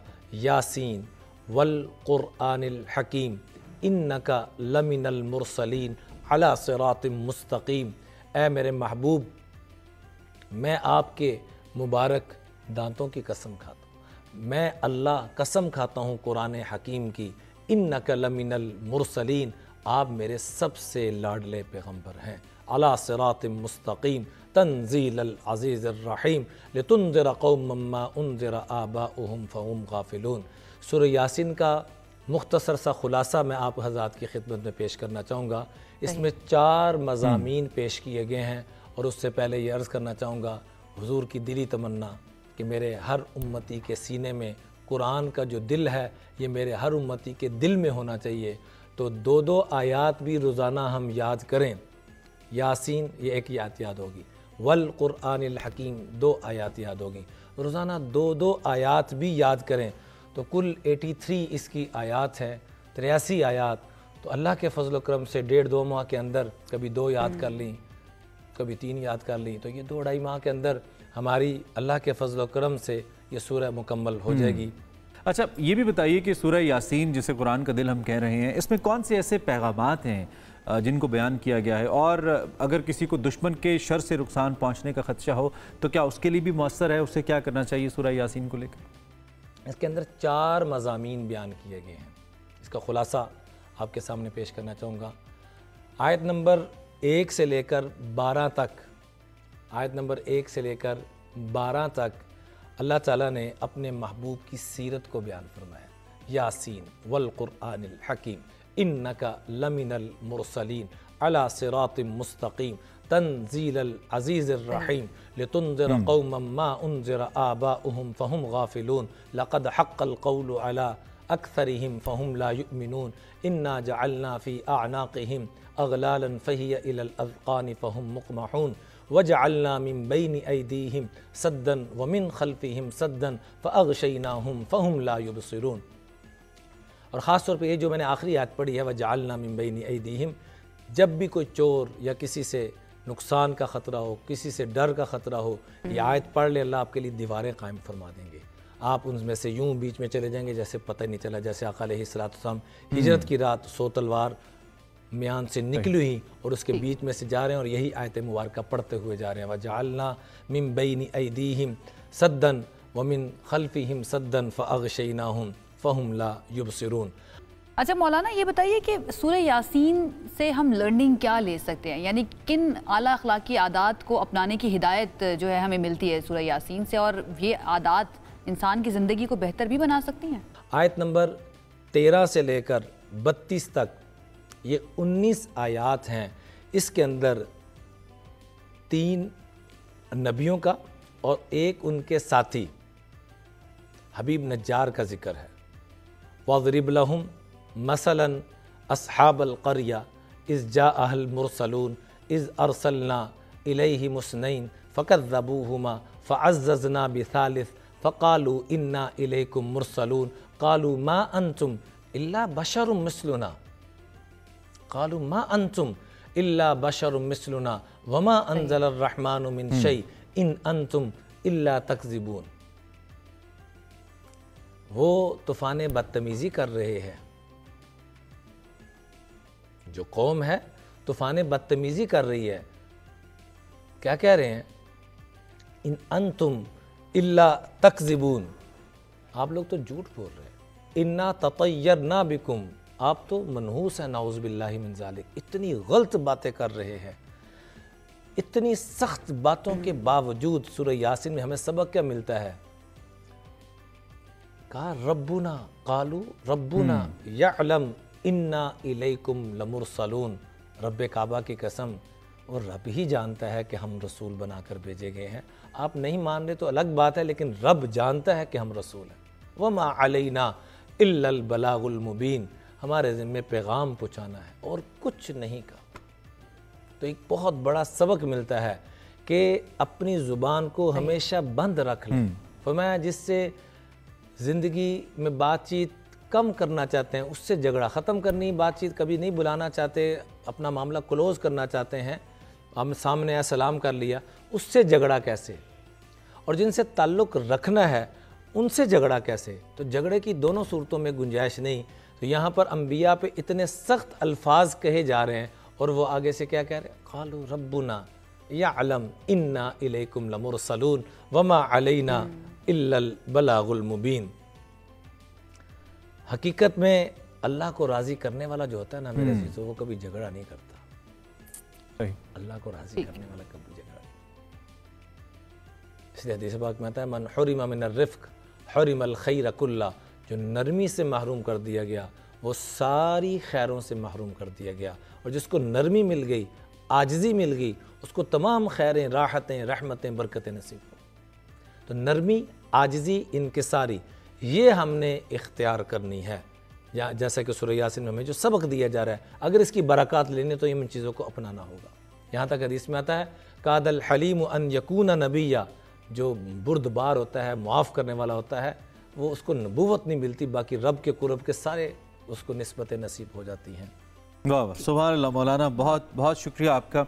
जी तो चाहता है इस पे मज़ीद बात हो, चूँकि क़ल्ब कुरान का तस्करा है, सूरह यासीन का तस्करा। और मुझे याद है कि एक वक्त में जब हमें थोड़ा हिफ्ज़ करने का कुरान करीम शौक़ हुआ था तो मैंने आधे से ज़्यादा सूरह यासीन को हिफ्ज़ कर लिया। तो अब भी जब मैं पढ़ता हूँ तो मुझे वो अज़बर रहती है। तो बहुत ही ज़बरदस्त कलाम तो है ही, लेकिन उसके साथ साथ जो आप इसकी अफादियत बताई है वो भी बड़ी कमाल है। अल्लाह हम सबको कुरान करीम को समझ कर पढ़ने की तौफीक अता फरमाए। और ज़्यादा से ज़्यादा सूरह यासीन जो है उसकी तिलावत करना, ये भी बाइस रहमत होता है। और रहमत का इशरा इस वक्त चल रहा है और क़ल्ब कुरान भी है, तो डेफिनेटली अल्लाह ताला की तरफ से रहमत जो है वो मज़ीद बरसेगी। एक मरतबा फिर से शुक्रिया अदा करते हैं मौलाना इमरान बशीर का। इसके साथ ही जो शो है हमारी ट्रांसमिशन है, इसका वक्त हुआ चाहता है ख़त्म। इंशाअल्लाह ज़िंदगी रही तो दोबारा मुलाकात होगी। अपना बहुत ख्याल रखिए, हमें अपनी दुआओं में ज़रूर याद रखिएगा। अल्लाह हाफ़िज़।